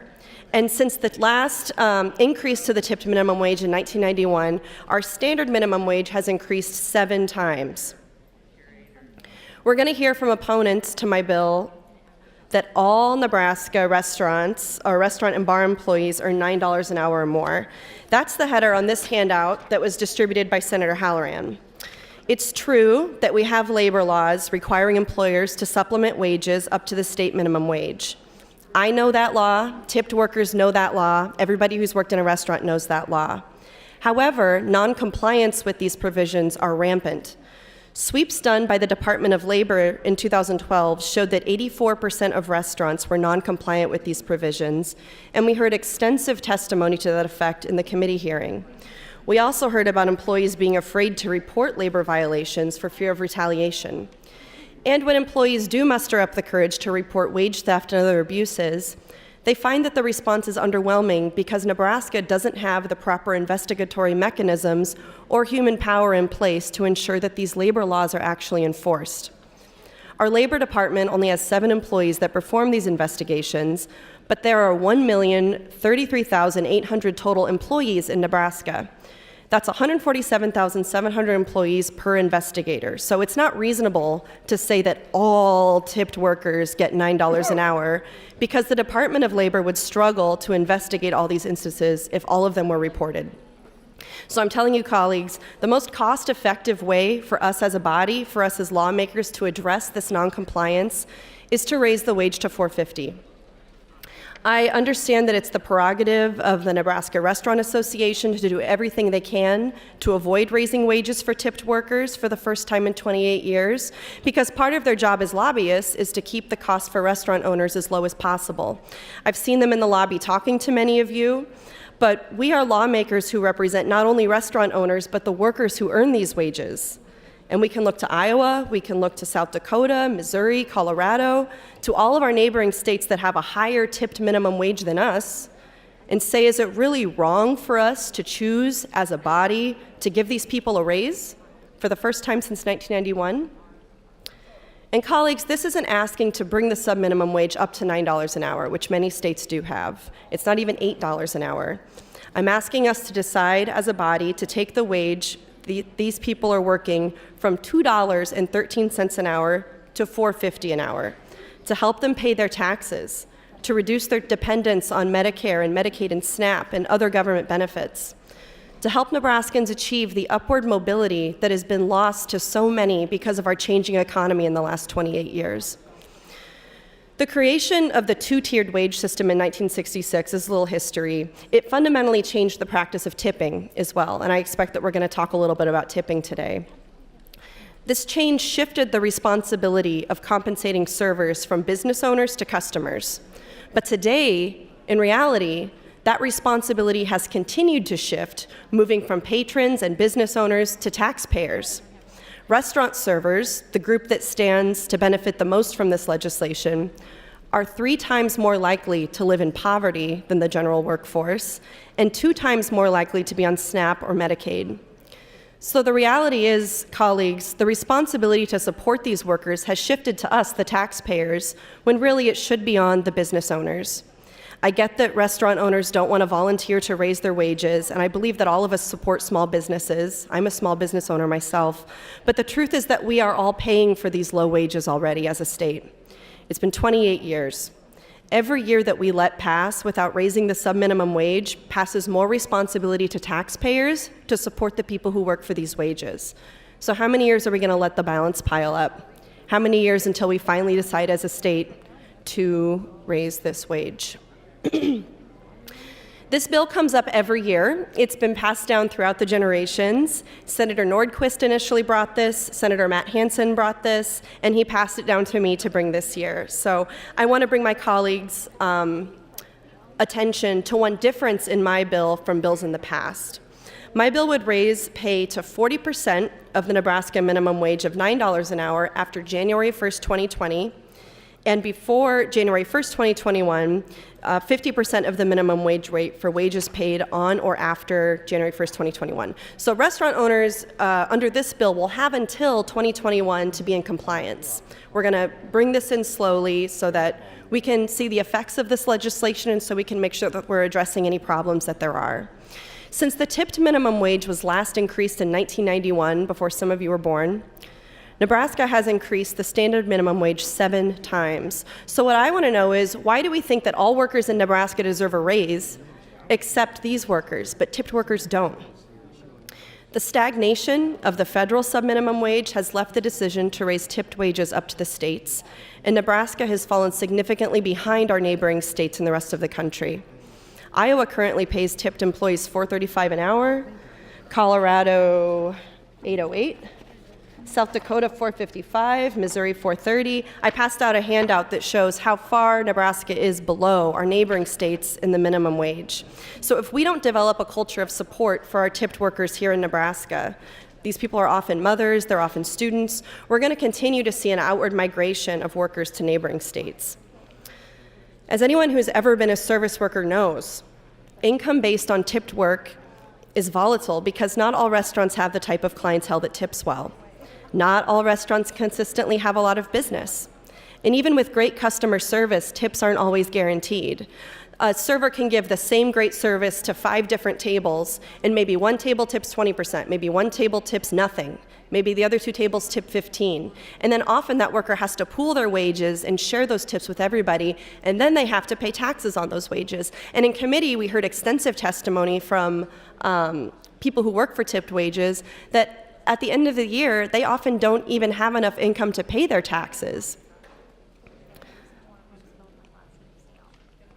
If we want to give the workers making $2.13 an hour in a small diner in western Nebraska, for example, some peace of mind, we need to provide them some consistency with weekly pay. It's time to give tipped workers a raise to promote the general welfare of all Nebraskans. I also want to thank the 17 other senators who signed on as co-sponsors of this bill, because it was really important to me to bring this bill with bipartisan support, to tell our tipped workers in Nebraska that we value their work, that we believe their work is important, and that they deserve a raise. Workers at the standard minimum wage have gotten 7 raises since 1991, but since that year, the wage for tipped workers has stayed the same. So basically, this bill is essential to reducing poverty among our working people, and allowing employees to achieve the upward mobility that has been lost to so many people with a changing economy. And with that, I'll close on my opening. Thank you very much. Thank you, Senator Hunt. Debate is now open on LB 400. Senator Erdman, you are recognized. Thank you, Mr. Speaker, and good morning again. Senator Hunt, I wondered if you would answer a few questions for me. Senator Hunt, would you yield to a question? I will. Thank you. Senator, in your opening comments, you made mention of how many tip workers we have. Can you refresh my memory on what that was? I didn't get it noted. Did you ask me how many tipped workers we have in Nebraska? Did you say that in your opening statements? I said how many workers total we have in Nebraska. And I mentioned the total workers because the Department of Labor is responsible for investigating complaints of wage theft, labor law violations for all workers, not just tipped workers. Okay. So in your comments, you said that the Department of Labor doesn't have enough employees to investigate all instances of maybe not being paid adequately. Would that be a fair assumption of what you said? I think that's true. We also have evidence that tipped workers don't make complaints at a very high rate because they're more likely to experience retaliation. Wouldn't it make sense, if you think that's the problem, that we don't have enough investigators, that your bill would have included something to do with more investigators to review what is actually happening? Well, that would have put a wicked fiscal note on it, and that's not what I'm trying to do in here. I think that the lowest cost way for us to solve this problem is to just increase the minimum wage a little bit. That'll take more burden off taxpayers, it won't put a fiscal note on it, and it will help these people just get off government benefits and pay their taxes. So right now, every worker that works for tips has to be paid $9 an hour, is that correct? That's the law, yes. Okay, so how are you giving someone a raise by raising what the restaurant has to pay? That's a great point. If the restaurant is already paying people up to $9 an hour like they're supposed to, this won't really affect them if a worker's wages or if a worker's tips doesn't get them up to $9 an hour. Okay. So the information that I've received from some of the restaurant people have showed me that they've showed me their spreadsheets on wages and tips received. And when a tip is paid through the credit card receipt, it's around 22%. The tips average about 22% when paid on the credit card. And when a tip is paid in cash, it's around 4%. Okay? The point is, the tip is the same whether they pay in cash or with a credit card. But what's happening is, those people who are collecting the tips, those servers, only turn in 4% when it comes in cash. So there's another 18% that they're receiving in cash that they're not declaring on their taxes. And so to say that these tip employees are getting compensated less than they should is probably not a fair assumption, because I have a document that shows a restaurant here in Lincoln that has 6 establishments, and the year that he showed me his information, the average was 22% on paid by credit card and 4% paid by cash. And I will just share with you a story. Up until 10, 12 years ago, maybe less than that, when I would eat out at the restaurant, I would leave a 10% tip. And one of my sons would always increase that till we got to about 20%. So I took his lead, and one day I left a tip that was greater than the bill. And he said, "I'm finally proud of you. You've finally done something decent." And so the point is, I leave more than a 10% tip now. And so I think that's the way most people do. I don't believe that if we increase the minimum wage to $4.15 or whatever you're recommending here, is going to be beneficial to the tip receiver, because the restaurants function on such a small margin that if they have to continue to pay more wages, they're going to have to find a way to fund that. And that will be by raising, thank you, sir, that'll be by raising their price. And so this is not a good bill. I'm not in support of 400. I think they're already getting fairly compensated. Good service should be compensated with a good tip. And so I'm not at all in favor of LB 400. Thank you. Thank you, Senator Erdman and Senator Hunt. Senator Moorfeld, you are recognized. Thank you, Mr. President. Colleagues, I rise in support of LB 400, and I want to address just a few different things. First, if you look at the United States Department of Labor Wage and Hour Division website on tipped minimum wages, you'll find that Nebraska is actually, it appears, is in the minority of states, and I think Senator Hunt may have mentioned this in her opening, but in the minority of states that just use the baseline federal minimum wage. States such as Iowa, Missouri, Colorado, South Dakota, they all have higher than the federal minimum wage for tipped workers. And in addition, you have several other states around us that actually, well, not around us, but nearby, that do the minimum wage for tipped minimum wage workers. I'll tell you that I've been to all these states and their economies are doing well. My bill in the restaurant wasn't much higher. And I think that this kind of, the sky will fall, businesses will close, all those types of things, because we start paying people a little bit more money, is really just kind of a red herring. And the bottom line is that when you pay people more, they have more money to spend at other restaurants, they have more money to put into the economy, and you have less people that really need government programs like Medicaid and food stamps and some of those other things, which then decreases the demand for those programs, which allows us to do other things like property tax relief and some of these other business incentive programs that everybody's running around talking about. So I think that this is a good direct business incentive program that goes directly to employees. And I think that we need to keep in mind that we need to provide these types of benefits that go directly to employees, just as we provide benefits and subsidies to employers. And with that being said, I will yield the remainder of my time to Senator Hunt to address some other issues and concerns. Thank you. Thank you, Senator Moorfeld. Senator Hunt, 2 minutes, 58. Thank you, Senator Moorfeld. I think it's a fair point to say that some workers misrepresent what they earn in tips. It's also very fair to say, and it's very problematic to me, that we have a lot of evidence that business owners are committing acts of wage theft and not giving their workers the tips that they deserve and that they've earned. We heard examples of testimony of this in the committee hearing. And I think that one way to address that is just to raise the wage that these people are making. When you can't pay your taxes, that's an incentive to misrepresent how much you're earning, because you know that you're going to be responsible for that when Uncle Sam comes to collect.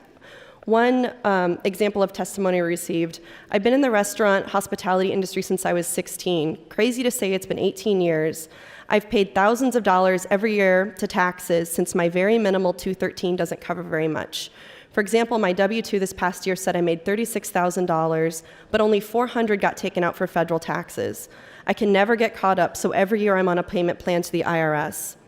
As a new business owner in this industry, and this is great, this is somebody who's going to start a new business, create jobs, who's worked her way up, who's saved, and now she's an entrepreneur, getting ready to hire this summer, I've built into my business plan and financial projections to pay my bar staff much higher than the sub-minimum wage. From my experience, I would never accept the norm and do that to my employees. It baffles me that this is still acceptable. I 100% support raising the sub-minimum wage and hope it will continue rising past $4.50 in years to come. I say, let's wait 28 more years until we have this conversation again. Let's just get it up to $4.50 and help these people. She goes on, especially for millennials and younger professionals who are renting in Omaha, it's not as cheap as it used to be. The cost of living continues to rise. I have student loans, and the sub-minimum wage needs to reflect that. I think that perfectly says the issue. The cost of living is going up. People's expenses are going up. And folks just aren't making enough money to cover that. We can also talk about, well, I always tip well. When I was talking to many of my colleagues on the floor trying to gather votes and support for this bill, some of the opposition I heard to it was, I don't think this is an issue because I always tip well. I always tip at least 20%. So, how much sense does that make? It's great that we all tip well. We should tip well. But that's just not reality for most servers. And when they can't pay their taxes, when they're on payment plans with the IRS, when they're benefiting from government-funded programs that we could get them off of if we just increase the minimum wage here today, I think that would go a long way to addressing that. Thank you, Mr. President. Thank you, Senator Hunt. Senator Matt Hansen. Thank you, Mr. President. Good morning, colleagues. Colleagues, I rise in support of LB 400 and as a co-sponsor, and thank Senator Hunt for carrying this important issue this session. As many of you might remember, this was my priority bill back when it was Senator Nordquist's bill, my very first term here 4 years ago now. And I just kind of want to get to the base argument of the tip minimum wage. So the history in this, and Senator Hunt did a good job of covering this in our opening, but I just really want to reiterate it, was the tipped minimum wage for a long time was 50% of the minimum wage, through sometime in the 60s through 1991 when they were separated. And that is why our tipped minimum wage is actually an odd number at $2.13 an hour. Is the minimum wage for everybody else when it was separated was $4.25. Thus you had the half plus round up half a cent. And since then, we have continued to increase our minimum wage for everyone else in the state of Nebraska. In fact, it has more than doubled. It's gone from $4.25 to $9. But our minimum wage for people, for tipped workers, for people compensated by way of gratuities, has not changed. And so I understand that the proportions have changed and those numbers change and change over time, and maybe they're still at a balance point where people in this body feel comfortable with. But we're going to have to be faced with the reality is that just as a way of history, we know our minimum wage for all employees is going to continue over time. And at a certain point, our tipped minimum wage is not going to cut it, is not going to be high enough. I personally think we've already crossed that point. I think we crossed that point sometime recently. For others, even if you don't think we've hit it now, I hope you'll recognize that we will hit it at some point. And so we have an opportunity here with LB 400 to pick where we want to set it at. I think tying it to the regular minimum wage, indexing it to the regular minimum wage to set it at a specific proportion of the regular minimum wage makes sense. And as LB 400 is written, it is written to present it as 50% of the minimum wage, which it was through the 1960s, 70s, 80s, and into 1991. I'll be curious to listen to the rest of the debate because I think we often hear a kind of multitude of stories of the industry. And I do want to remind people, for the large part, I do think it's accurate to think that waiters, waitresses, bartenders, food service are probably the bulk of tipped workers that would benefit from this bill. I will point out that as you look at the section, this encompasses all employees who work by tips and specifically references some other categories. So they would be impacted as well in a way you might not immediately think of them in a tipped employee context.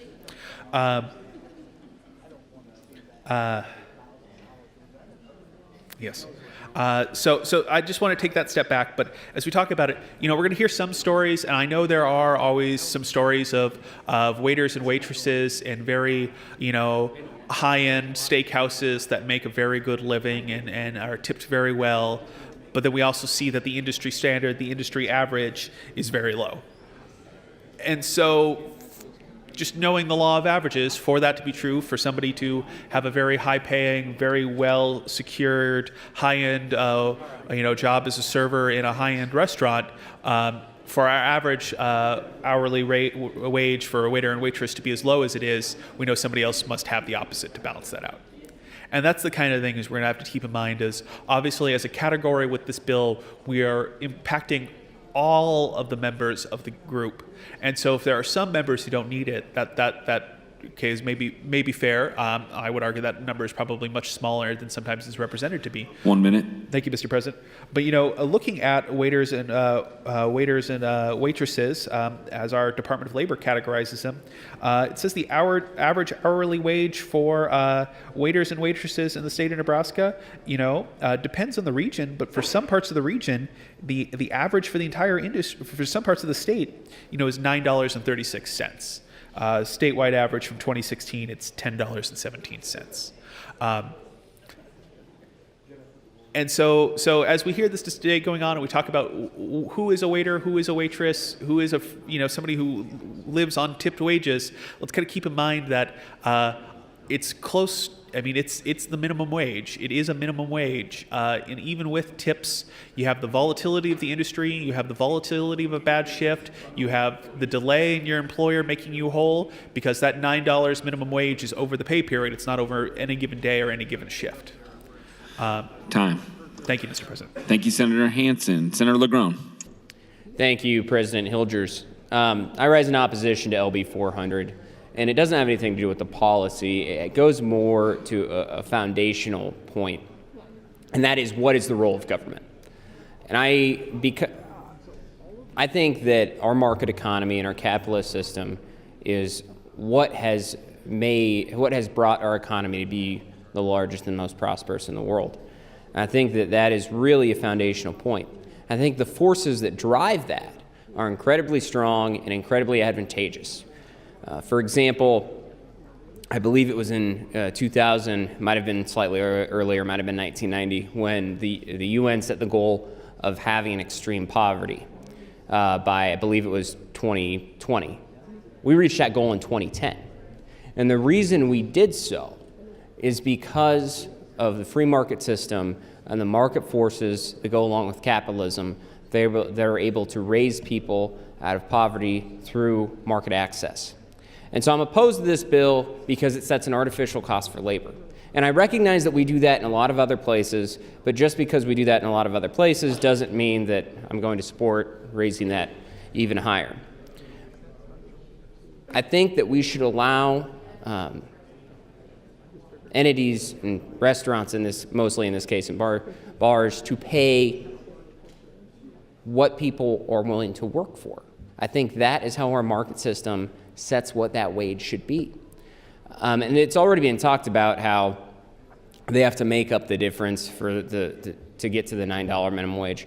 But I really think it goes to the foundational issue of government should not be mandating to businesses what they have to spend on a certain thing. In this instance, labor costs associated with their business enterprise. These business people take risks in opening their business.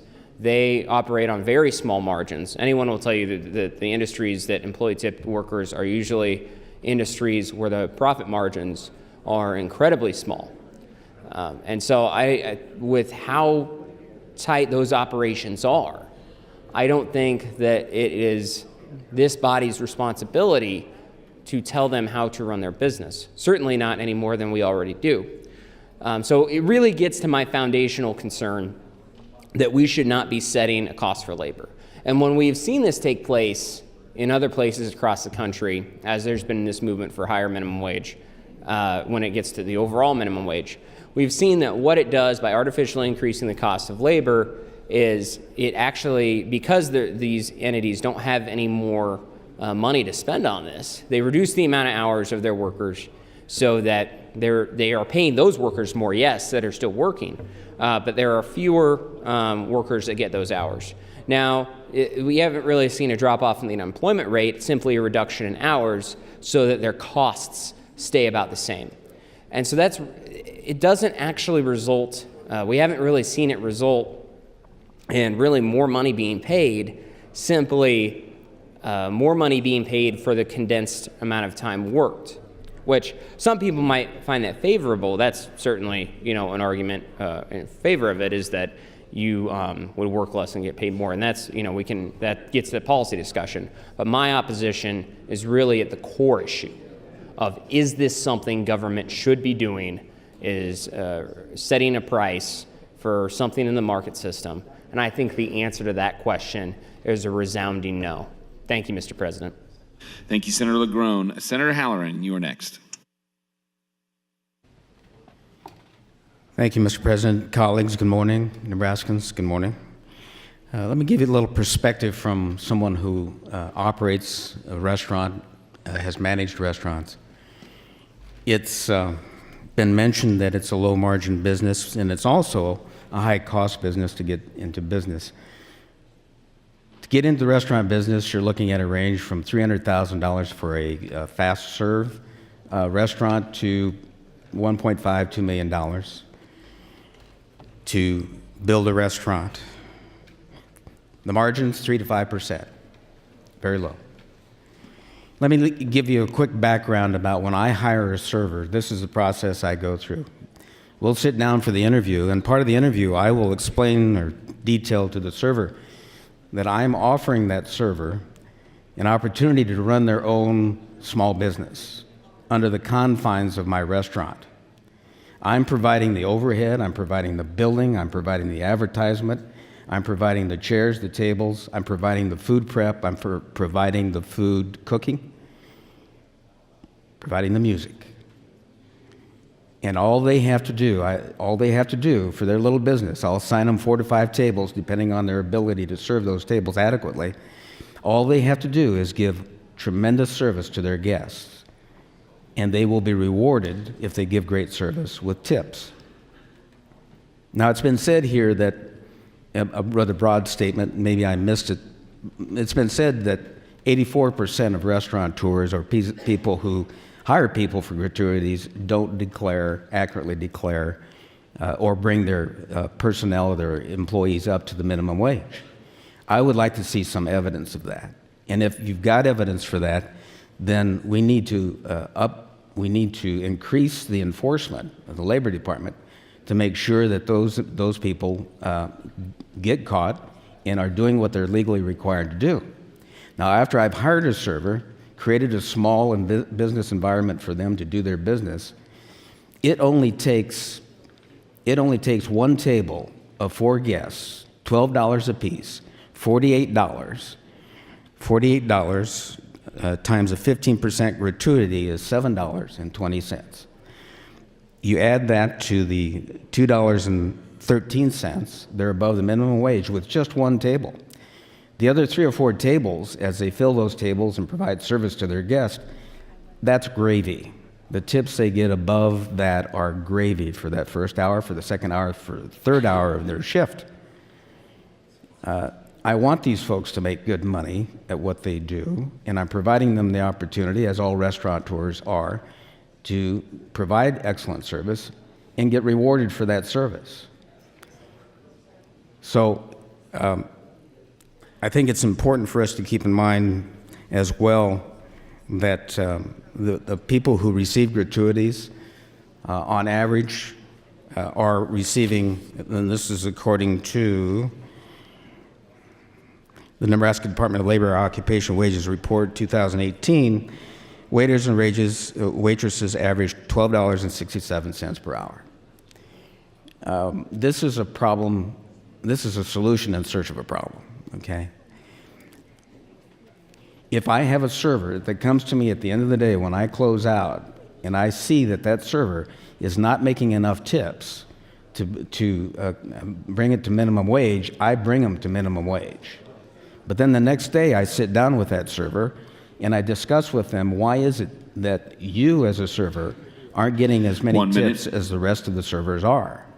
And we'll have a little discussion about that, and I will try coaching that server, and I will spend the rest of that week shadowing that server to make sure I can understand why they're not getting tips. And I will work with that server to do a better job so they can receive the tips they deserve by providing the service that the guests deserve. And if they can't, then they will soon be looking for another job. That's the way business operates.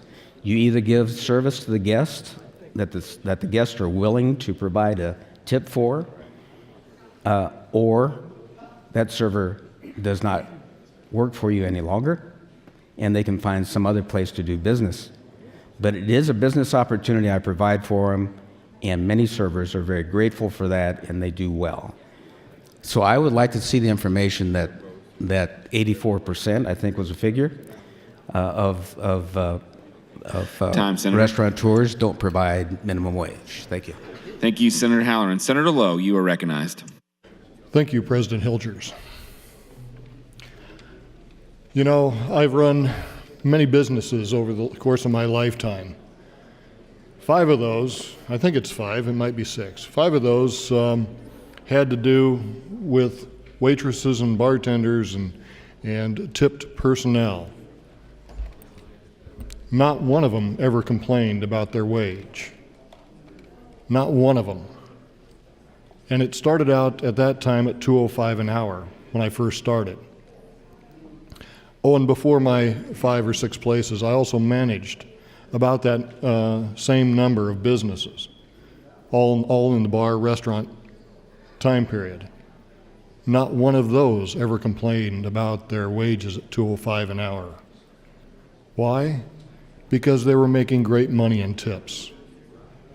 They were making great money. Not one of them did we ever have to go back on and make up the difference. And that is what a business does.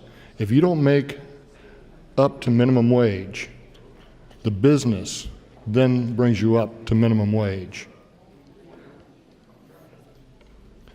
America is a great country. Freedom is a great thing in our country.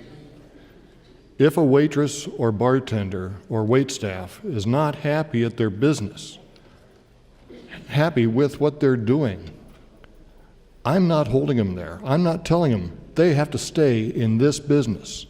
They have the freedom to walk down the street, to walk next door, to get another job. And I will assist them if they're not happy working for me. I am happy to. I want all my staff to be as happy as can be, because when they are happy, then we do very good business. Business will serve itself. We don't need government, more government in our businesses the way it is. We don't need to tell our businesses what they need to pay their staff. If we raise wages, we risk the chance of a small business, let's say a small town that has a small cafe that hires 4 high school students to be their waitresses. And the business itself is barely making any money, but they do it for their community. They may have to let one of their students go. They may have to let any waitress or bartender or staff go because the money is not there to pay a higher wage, even if it's another $2 an hour, $2.50 an hour. They're doing it for community service. If we lived in a socialist country, if we lived in a communist country where we tell you, you will be a mechanic, you will be a bus operator, you will be a waitress, you will be a bartender, well, then maybe we can tell that business how much to pay their employee. But as long as we are a free market system, I believe that it is the business and the employee that need to come to an idea on what they are worth being paid. I have no problems paying my staff more than the minimum wage if they are good staff. If they are bringing customers in, if they are doing a great job, if they're going above and beyond, I have no problem paying them more than what the wage should be. And I have done that. 1 minute. Thank you, Mr. President. We must go back to our standings, of our free standings in America. No one is told that you must work someplace. When you guys grow up and become people in our society who have jobs, that won't be very long from now, let me tell you. I have some sons that were not too much older than you, not too long ago. And now they are all working. And no one is telling them that they must work there and they must earn this much. Thank you, Mr. President. Thank you, Senator Lowe. Senator Crawford would like to recognize 42 fourth graders from Avery Elementary in Bellevue. They are seated in the north balcony. Please rise and be recognized by your Nebraska Legislature.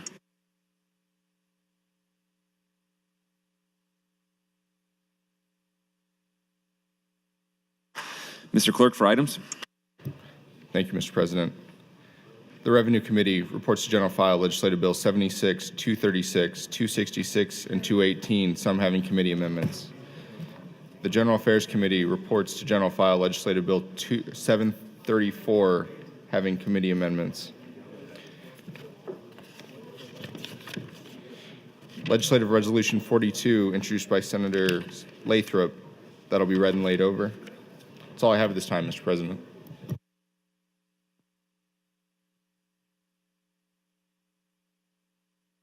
Mr. Clerk, for an amendment. Mr. President, Senator Holleran would move to amend with AM 578. Senator Halloran, you are welcome to open on AM 578. Thank you, Mr. President. Again, this is somewhat perceived may perceive it as being a nominal increase in the minimum wage for people who receive gratuities. But I can't repeat often enough, have you ever, and I'm asking this just a broad general question for everyone that's ever eaten at a restaurant, have you ever received poor service? Sure, it happens, right? The waiter, waitress can have an off day and you might receive some poor service. So how do you tip in that respect? Do you reward them for being inadequate in their service to you? Do you incentivize them by rewarding them for doing a poor job? That's what this is really ultimately all about. TIP, the acronym TIP is to ensure prompt service. It may be an urban legend, but it accurately displays or demonstrates what a tip is supposed to do. If a server comes to you late, provides you the wrong order, are you supposed to tip them 15, 20%? No. You explain to them that they provided bad service by not tipping them much at all, if anything. And I would recommend to you that you talk to the manager about it, okay? It's very important. I'll have managers stop by my table when I'm at a restaurant and they'll say, well, how was your meal? And I have to admit, and I'm wrong in doing this, I will just, if it was a bad meal, poor service, I just don't want to talk about it. I'll say, oh, it was fine, and I'll pay my bill. But the manager needs to know if it's not fine, right? Because he can't fix something he doesn't know about. And we're imperfect people, so as I say, sometimes servers will have an off day. But the manager needs to know about that so that he can correct that. That's what a business needs to do and will do. Again, I'm looking for something other than anecdotal percentages. I'm looking for something other than anecdotal stories about people that work at a restaurant and they don't have their minimum wage made up if they make inadequate tips. I just don't believe that's the case. And it troubles me when we make broad statements here on this floor that disparage a whole industry. I think that's unfair to the industry. I think that's unfair to individual restaurateurs that do a great job. And it's unfair to legislate based upon anecdotal stories. So if we're going to pursue this bill, I'm looking for more hard information on how we arrive at such things as 84% of the restaurants don't do what they're legally required to do. I can't speak for other restaurants, but I don't want to get in trouble with the Labor Department. I will avoid it at all costs. And I make up the difference if a server is not getting adequate tips. I bring it back to $9. But I lose in that process because I'm making up the difference to a server who apparently has not done their job well. And that server needs to be taken aside, and I've explained that before. But if we can't correct that server's inability to provide great service to the guests, then that server is probably better off, and we're better off, if that server finds another job somewhere else. When you have this kind of unemployment, restaurants are begging for good servers, begging for waiters and waitresses that provide great service, because that's the reputation their livelihood depends on. Our reputation depends solely on providing that kind of service, good service, great service. And if we're not getting it, we shouldn't be penalized by having to pay a higher minimum wage to people who can't make up the difference on their own with tips. Thank you, Mr. President. Thank you, Senator Halloran. Debate is now open on AM 578. Senator Slama, you are recognized. Thank you, Mr. President. I stand opposed to LB 400. I think it's important to reference the relevant statute here, which is Chapter 48, Section 1203, subsection 2, which reads, "For persons compensated by way of gratuities, such as waitresses, waiters, hotel bellhops, porters, and shoeshine persons, the employer shall pay wages at the minimum rate of $2.13 per hour, plus all gratuities given to them for services rendered. The sum of wages and gratuities received by each person compensated by way of gratuities shall equal or exceed the minimum wage provided in subsection 1 of this section. Just for reference, subsection 1 outlines that our minimum wage is now $9 per hour as of January 1st, 2016. In determining whether or not the individual is compensated by way of gratuities, the burden of proof shall be upon the employer. So, after reading this statute, I'm curious, will Senator Hunt yield to a question? Senator Hunt, would you yield to a question? Yes, I will. Thank you. So, after what we've just discussed in 48-1203, would you agree that legally our tipped workers aren't actually making $2.13 per hour? Employers are obligated to ensure that those tipped workers are getting, on average, at least a minimum wage of $9 per hour, correct? As I said in my opening, I understand it's the law that they receive $9 an hour, yes. Okay. So the employers, again, just to reiterate, the employers failing to do this are breaking the law, correct? That's right. Great, thank you. So this is exactly why I stand opposed to LB 400. This seems to me to be an issue of simply, if a tipped worker isn't making the minimum wage of $9 per hour in our state at the end of a pay period, all averaged out, it falls to the employer to make up that difference in statute already under 48-1203. So if the employer is not making up this difference for the employee, they are already in violation of the law. This seems to be an enforcement problem to me more than a needing to raise the minimum tipped workers' wage issue. So as such, I think that LB 400 does not solve the issue at hand that's been presented by anecdotal evidence. As such, I stand opposed to this bill. Thank you. Thank you, Senator Slama and Senator Hunt. Senator Hunt, you are recognized. Thank you, Mr. President. I did find for Senator Halloran that study that he said he'd like to see, and I'm hesitant to print it because it's 27 pages and I think it may be a waste of a tree, but I'll email it to him and I'll read some of it here. Indeed, I should say what this is from so we have some credibility here.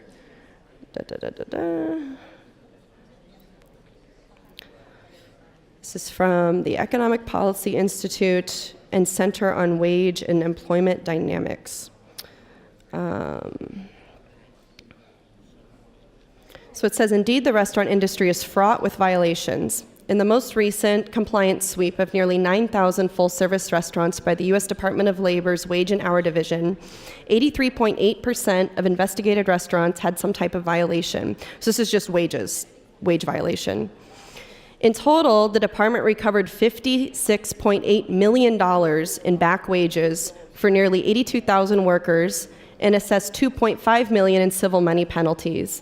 Violations included 1,170 tip credit infractions that resulted in nearly $5.5 million in back wages. Listen, you're not going to get me on this argument that it is the law that we pay them $9 an hour. Reality is, that's not what happens. And we see this from our own Department of Labor. We know that we have evidence for this. The cheapest way for us to fix this is not to hire more people at the Department of Labor.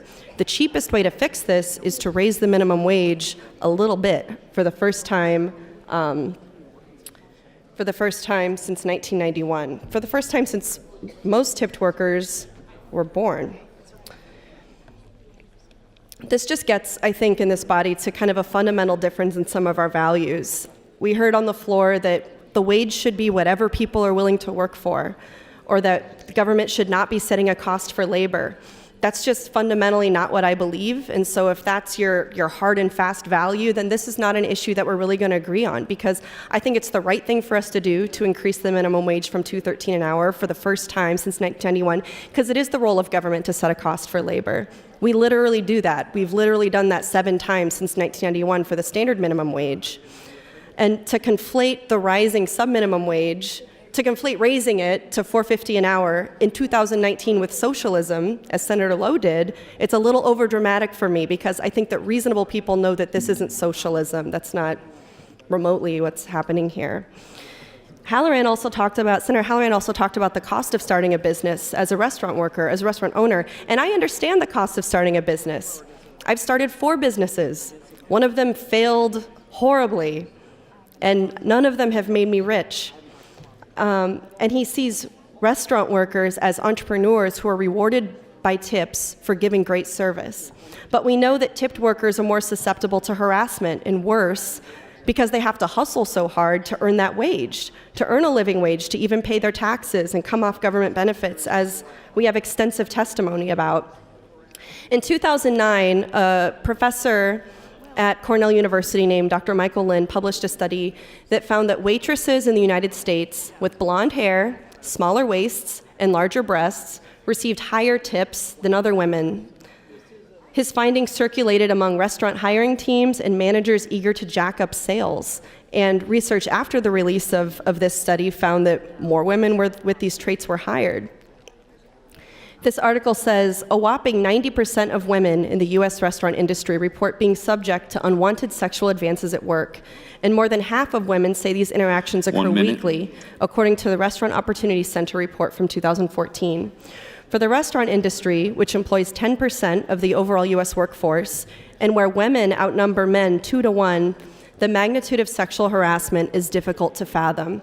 So to say things like, we shouldn't be setting a wage at all, or the wage should be whatever people are willing to work for, and then say, you're an entrepreneur, you earn your wage by hustling and giving good service. No worker is gonna give worse service if we raise the minimum wage to $4.50 an hour. What we're gonna do instead is decrease the amount of crap that these women have to put up with to earn a living wage. We know that these people are experiencing harassment at a higher rate than other workers, and we know that they put up with a lot of that because they've got to earn a wage. If we're against prostitution, this is something that logically follows we should also be against. We should support paying people a wage to pay their taxes, to take care of their families for the first time since 1991. Thank you. Thank you, Senator Hunt. Senator Pansing Brooks, you are recognized. Thank you, Mr. President. I rise in support of LB 400 and opposed to Amendment 578. I want to thank Senator Hunt for bringing this bill. I think it's important. Again, it's another step about taking care of our people in Nebraska. We have continued efforts to support business, and I'm in favor of supporting business. Been a member of the Lincoln Chamber for over 30 years.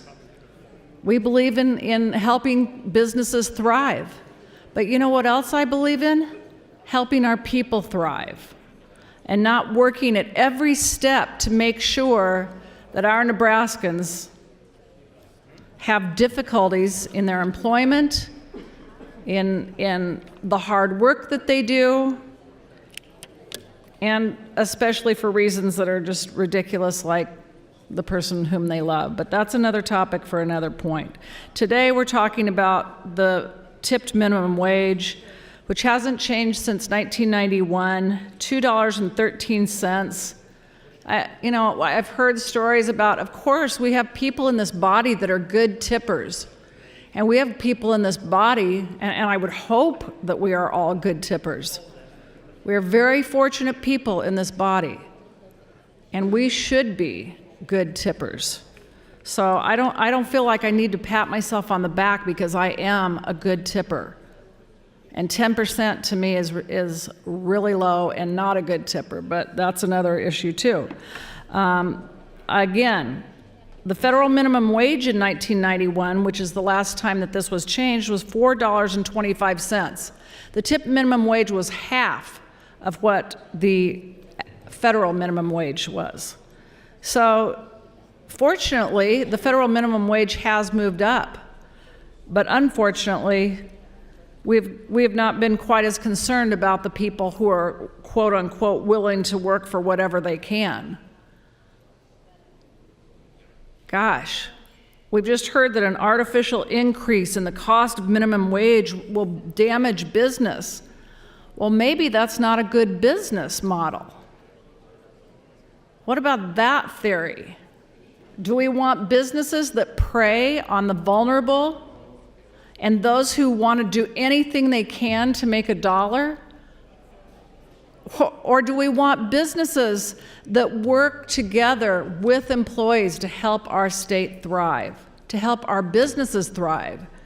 If our employees do well, so does Nebraska.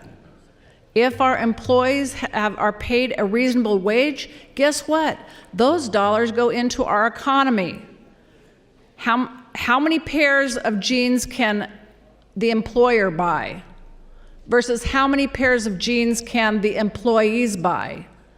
These dollars directly relate to property taxes, to how our economy grows and thrives. 31 states have already changed their their tip minimum wage and raised it. I think it was said that they provide. I really appreciate Senator Halloran because he said he coaches his employees who are not getting the full minimum wage, and I appreciate that. But I would argue that when he wanders around with that employee, that his friends who are working there are going to be more likely to add a tip to that employee when they're walking around together. So I'm not sure that that's exactly the most perfect measure by any means. I just want you to think, how are the taxpayers paying for this? Because clearly we are paying for this. We're paying for it for the people that are in poverty, the people that are struggling every day, the single moms with children who have to work every day at this substandard level. And yeah, good employers are following the law. But then why are we worried about it? If they're following the law, then there's no problem about increasing it. Again, we're paying for this through Medicaid, we're paying through child health care, we're paying it through utility bills in communities when there are shutoffs, we're paying for it through food stamps. So if you think that we should just supplement every business because they're a business and not recognize that there are a vast number of people who are Nebraskans that need our support. Thank you. Thank you, Senator Pansing-Brooks. Mr. Clerk, for an amendment. Mr. President, Senator Wishart would move to amend AM 578 with floor amendment 22. Senator Wishart, you are recognized to open on floor amendment 22. Thank you, Mr. President. Colleagues, my amendment is pretty simple. So Senator Hunt's bill originally, what she proposed was indexing, so it would be 50% of the $9 minimum wage. So as our statewide minimum wage increased, so would the tipped minimum wage. Instead of that option, what I am proposing is just offering a flat increase to $4.50. Again, this would be a one-time increase, so the only way we would be able to change that then, as opposed to what Senator Hunt had proposed, was we'd have to go back and statutorily raise it when we choose to do that. You know, I rise in strong support of the underlying bill. I think it's, from what I've heard so far, it's about time that we increase the tipped minimum wage. To me, it just makes common sense that the more people who are thriving because they have jobs that pay them a fair wage, the better our economy, the better our community. So with that, I am happy to yield the rest of my time to Senator Hunt. Senator Hunt, 8 minutes, 50 seconds. Thank you, Mr. President, and thank you, Senator Wishart, for your amendment and for the time. I'm in support of this amendment. I'm a reasonable person, and this underlying bill is a reasonable bill. This amendment brings it even closer to the center, or even to the right, I would say, for a compromise by not indexing the minimum wage to our standard minimum wage. It's clear to me that there isn't a lot of political will in this body to support workers in Nebraska by increasing the sub-minimum wage and indexing it to the standard wage. So we've got to find a place in the middle to come together and do something to make sure that tipped workers are able to simply pay their bills, which we've heard extensive testimony that that's just not the case. Another concern that I've heard about this bill is that it would lead to an increase in the unemployment rate because businesses will no longer be able to pay as many employees. I think Senator Pansing Brooks made a great point about that. Sometimes businesses go out of business because they're not good businesses, not because they had to pay their employees a fair wage. As a business owner myself, if I can't afford to pay my employees minimum wage, then I have a failed business on my hands. Most businesses go out of business in the first 5 years for many different factors, many different reasons. And you hear business owners coming up to legislators all the time. We deal with it all the time in the lobby saying, don't vote for this bill, it's going to put me out of business. Vote for this bill, it's going to help me stay in business. But we have to talk about the individual responsibility of business owners to run a shop that can run in compliance with the law. And when we see data that 84% of restaurants are not in compliance with the law, that's not a condemnation necessarily of restaurant owners. A lot of that is not intentional, a lot of that is accidental. But to say that this doesn't happen, to say that women particularly, single mothers like myself, people who live below the poverty line, they are more susceptible to sexual harassment, and that's something that we're okay with, and we're not willing as a body to just raise the wage a little bit for the first time in 28 years and then shelve this argument for another year. I think that that's irresponsible of us. I think it's irresponsible of us to ignore the concerns of everyday people, of constituents and voters and residents in this state who need help up in a very changing, very volatile economy, because this is something that we can do at a very low cost to the state. People who are in opposition to this bill, I think we may have some fundamental ideological differences, like I said, about the role of the state in providing fair wages. But the fact is, in the system that we live in now, we do have a responsibility to do that. And our neighboring states have taken responsibility for doing that. And they've seen no adverse effects of that. 26 states have a tipped minimum wage higher than the mandated $2.13 an hour. And 7 states have no separate minimum wage for tipped workers, so that means that they have an equal wage. In 7 states, everybody gets the same wage, so tips are just on top of that. So far, no data suggests that customers stop tipping, that it hurt restaurants more than an average rate of restaurant failure, which could be due to many, many factors. And it is true, legally, employers of tipped wages are required to ensure that the sum of their tipped workers' base wages plus tips is equal to the full minimum wage. But however, enforcement of this requirement of this law has a lot of problems. And evidence suggests that tipped workers are subject to a higher rate of wage theft, that they are more susceptible to harassment and assault to earn their living. And we have an opportunity in the body here to address that. This will help the 1 in 12 private sector workers employed by the restaurant industry in Nebraska. These aren't just students working their way through college. It's teachers who aren't receiving enough pay at their full-time jobs. It's parents who are working multiple jobs with no benefits to put food on the table for their families. I'm a single parent. You guys know what I earn here. We talk about it on the floor all the time in this kind of joking way, like $12,000 a year, it's not very much money. It's not very much money, and it's on top of my other job that I have to keep working when we're in recess, on the weekends, at night. I still go to work and I earn a wage because I have to support my family. I don't get benefits at this job. I don't get benefits at my other job. So looking at my own situation, when I put myself in the position of a tipped worker, of a woman who's got to work at night, who's got to be on her feet all day, who's got to hustle to earn tips, and you never know what you have to do for that kind of thing. And sometimes you're hustling for the tip and you don't even end up getting a tip.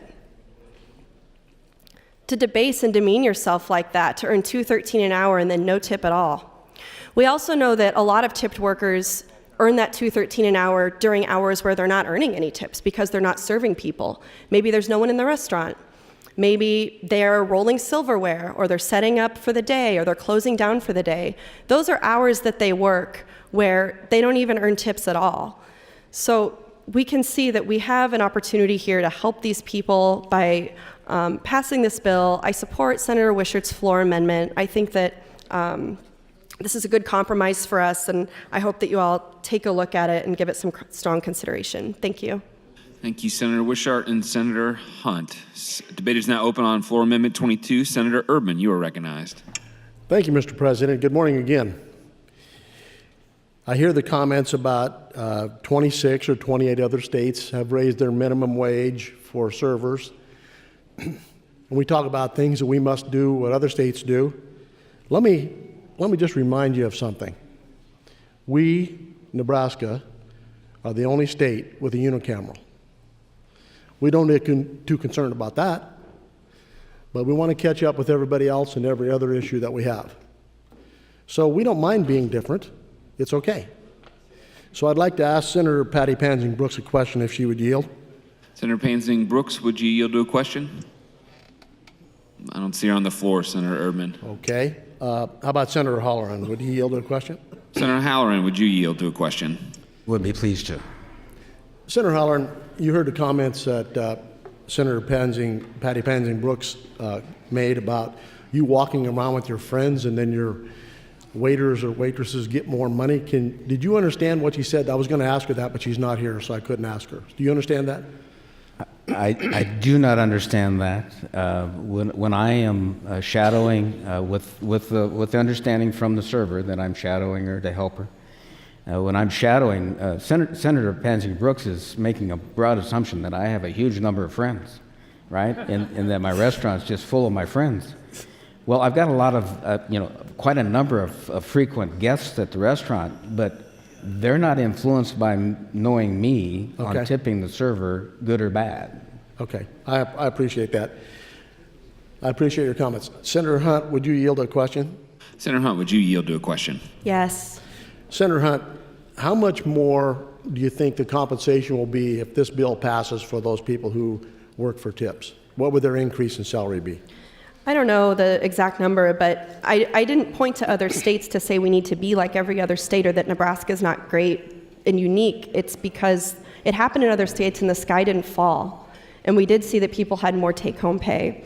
I've got a graph, and maybe if someone yields me time later, I can talk about it a little bit. But I do have data about that, and I'll get it for you. Okay, I'm just of this opinion. If the minimum wage, and we have to guarantee, is $9, then they now get $9. It's guaranteed. If your bill passes and it raises the minimum wage, they're still going to get $9.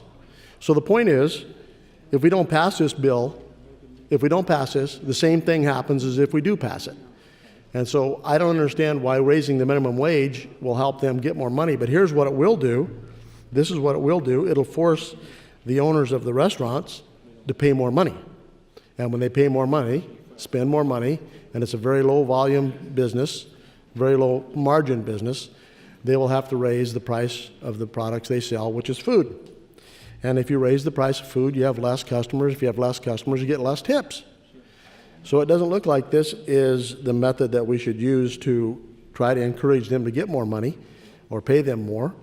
And so consequently, I commented about the restaurant in Lincoln that had 6 locations, and here's the information that he gave me over the year that he calculated his business tips. He said, if we go with a minimum wage increase, it will cost our business $155,000 a year in additional wages. And so if you figure that out, and the restaurant makes a 6% average return on their investment, 6%, and you raise $154,000 out of their pocket, they're going to have to do something to continue to stay in business, and that will be raise the product they sell, which is food. And the higher you raise your price, the less customers you have, the less opportunity there is to serve people, the less money you make. So this could be actually what you're going to do here is force people to be unemployed and not get better pay. So I'm still opposed to 400, haven't changed my opinion, but I have another opinion that I think may have value. Senator Slama read off those people who were eligible for tips. I think maybe we should amend that and include the pages. So when a page comes to get me coffee, I should be able to leave that page a tip for doing a service or make copies or whatever it is. So the pages in front are smiling. I think they think it's a good idea. So we may try that. Thank you. Thank you, Senators Halloran, Hunt, and Erdman. Senator Quick, you are recognized. Thank you, Mr. President. The The one thing I want to talk about is working families. And most of these individuals that work in the restaurants, I know some are part-time workers, maybe working an extra job to earn money while they're in college. There are some that are also working that as an extra supplement to their pay to their regular job during the day. And then you have there's quite a few families though, or people that work in the business that's their main source of income. And so I know we've heard a lot of talk about that they have to bring the wage to $9. My opinion is there should just be one minimum wage, and it should just be $9 an hour in our state. But that's just my opinion. I do support LB 400 and Senator Wishart's floor amendment, and I think taking it to 450 at least puts us in line with the surrounding states around us, like Iowa, South Dakota, Missouri, and Colorado. They're all higher than what we have right now, and I think that's important as well.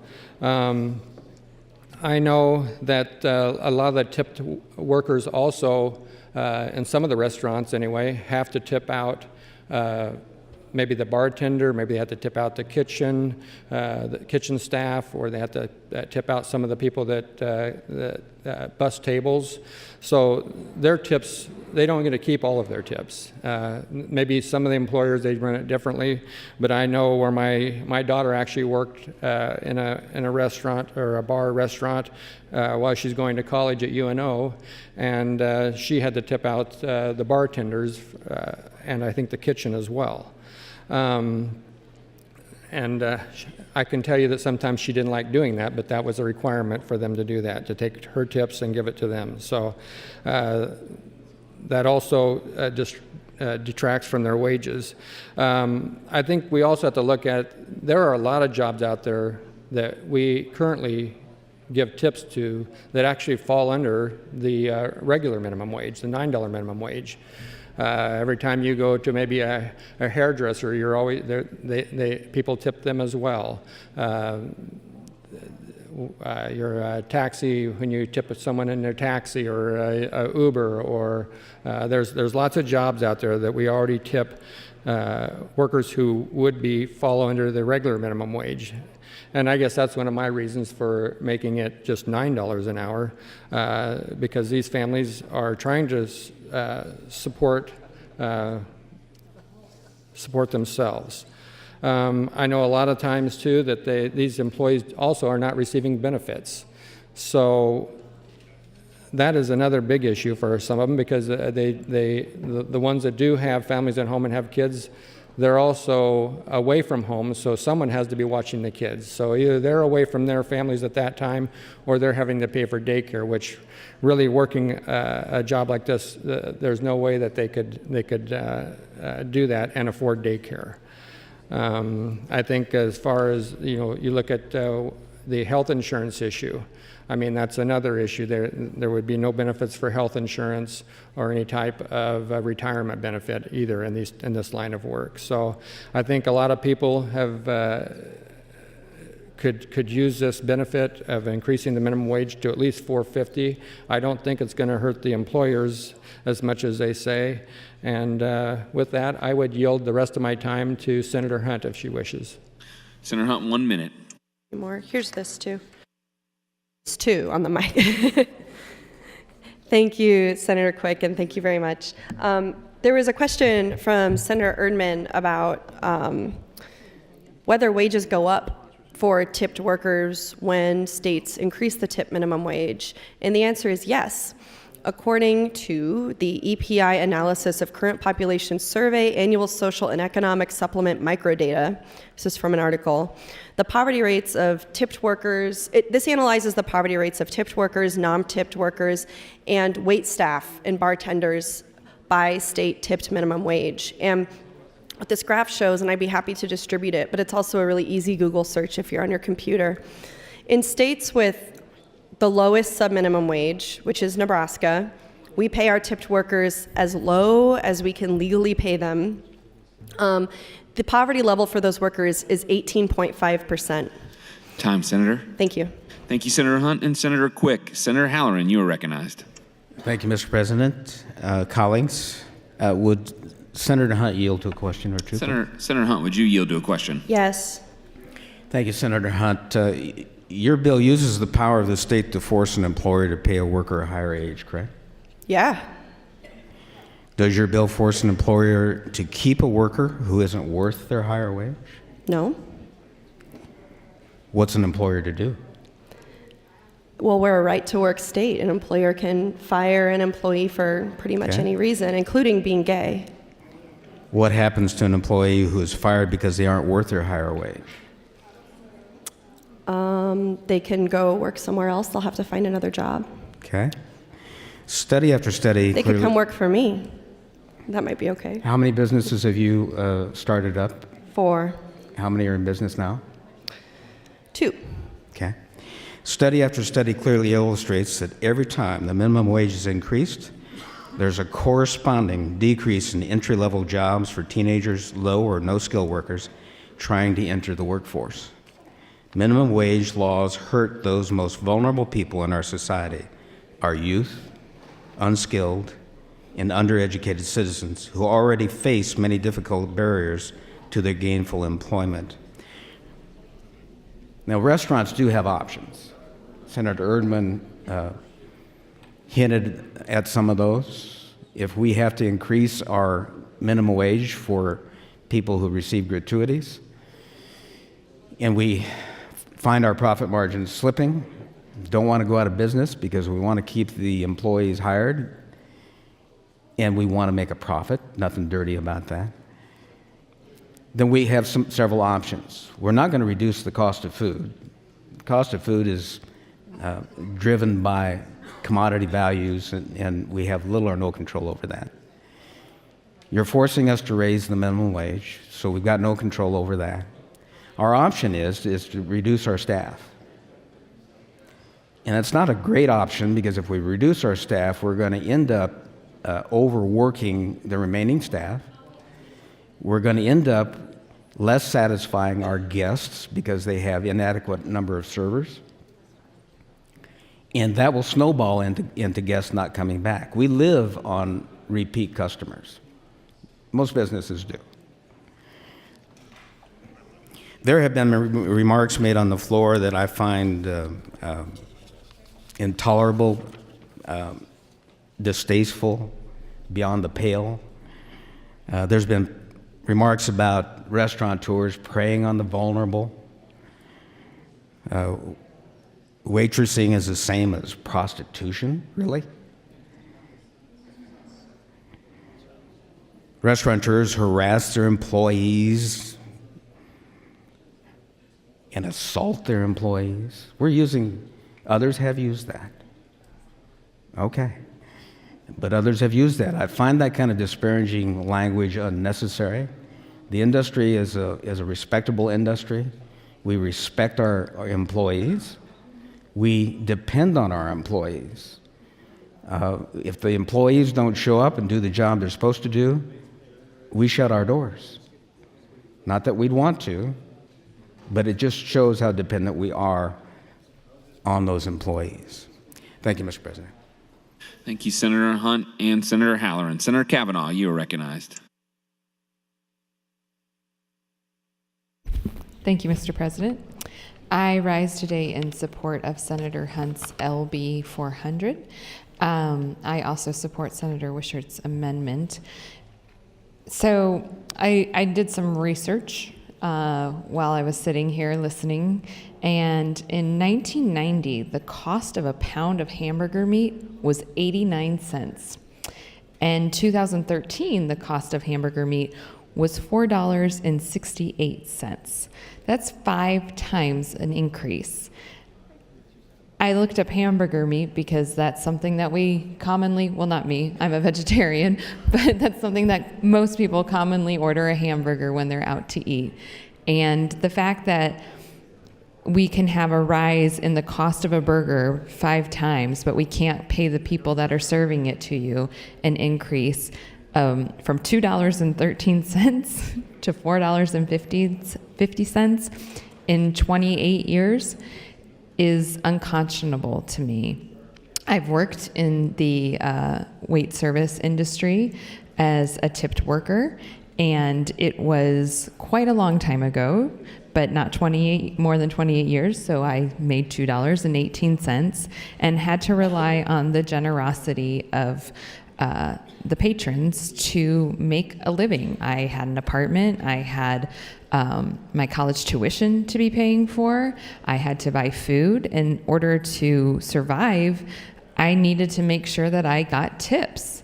And I worked very hard at that job, and it was exhausting. So to think that there are people today still working for that wage is insane to me. The cost of living has gone up, the cost of food in restaurants has gone up, and we should be accounting for the cost of our employees. I'm not really sure how a restaurant can say that it's okay to increase the cost of the food that they're serving you if part of that increase doesn't go towards the workforce. And with that, I'd be happy to yield my time, if she would like it, to Senator Hunt. Senator Hunt, 2 minutes, 36 seconds. Thank you very much, Senator Kavanaugh. Nobody said, I want to be clear on the record here, nobody said that restaurant workers harass or assault their employees, and the transcript of this floor debate is going to bear that out. It's also untrue that anybody said that restaurant workers are prostitutes. That was a comment on Senator Halloran's remark that he sees servers as entrepreneurs who have control over how much they earn by the quality of service they provide.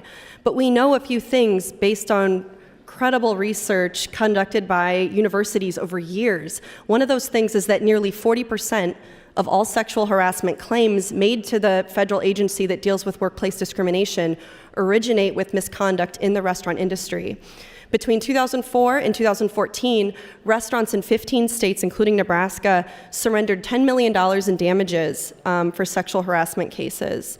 And we know that routine exchanges between servers and customers, like taking an order, refilling a drink, picking up a fallen napkin, anything that you have to do, bringing the bill, these can quickly devolve into opportunities for sexual harassment.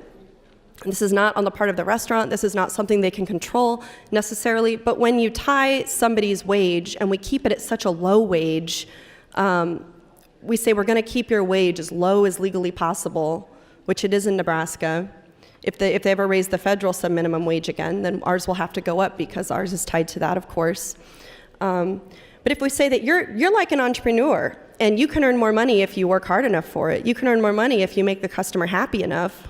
To me, that's a problematic thing to say. If we raise the subminimum wage a little bit, and I promise not to bring this up for the rest of my time in the legislature,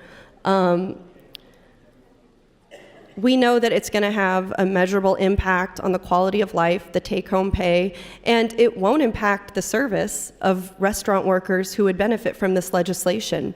Nobody's going to start giving worse service because they're earning a higher base pay.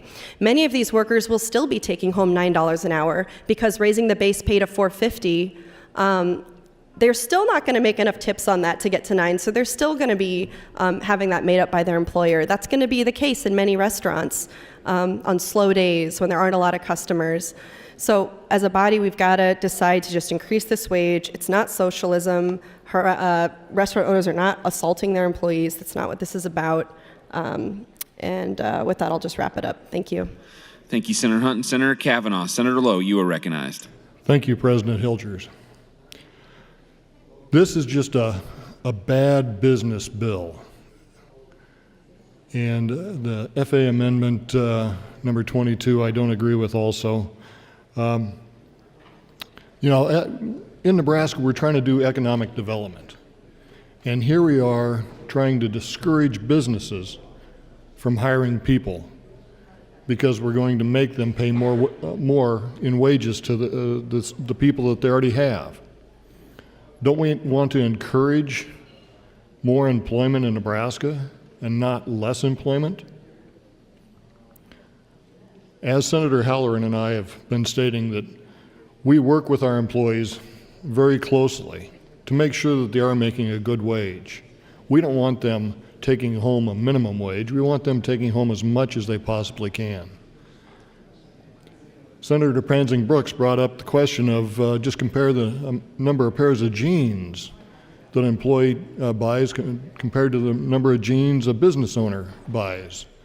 That really doesn't have anything to do with anything, because I always looked at my employees and they always drove better cars than I did. Does that mean they were making more money? Don't know. If they buy 2 more pairs of jeans, does that mean they're making any more money? Don't know. You know, I was talking with Senator Mosier. If Senator Mosier would yield a question. Senator Mosier, would you yield to a question? Of course I will. Thank you. Senator Mosier, you brought up an idea of not paying any minimum wage to tipped personnel. Is that correct? And what is your thinking on that? Well, the question I asked off the mic was whether it might be better to not pay any minimum wage to tipped workers. Some people go to a restaurant thinking that the employer's paying them and so that they don't need to tip.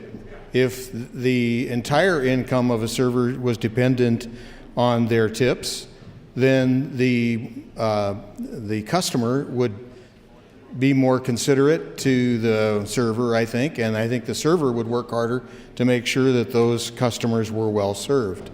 So, you know, I don't think I'm against a minimum wage for tipped workers. I don't think it's a good idea. Thank you, Senator Mosier. Senator Pansing Brooks, would you yield to a question? Senator Pansing Brooks, would you yield to a question? Sure.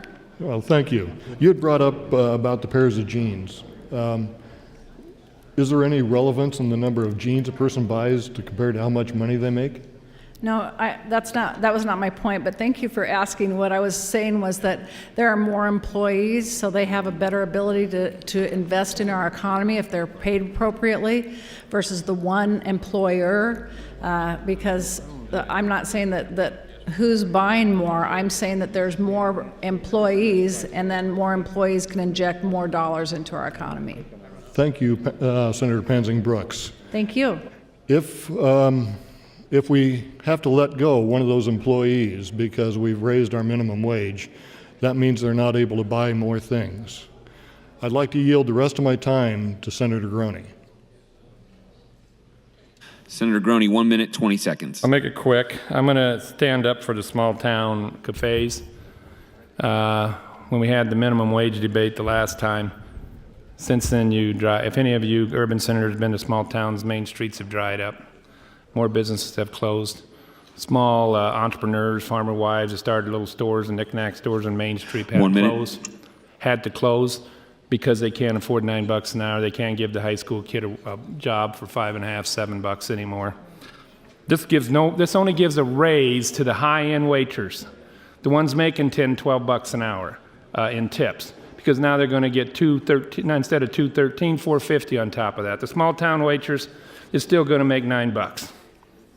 This is a rich waiter's pay raise, because we don't serve enough meals in a small town cafe in a week than they do one night in the old market or the Haymarket.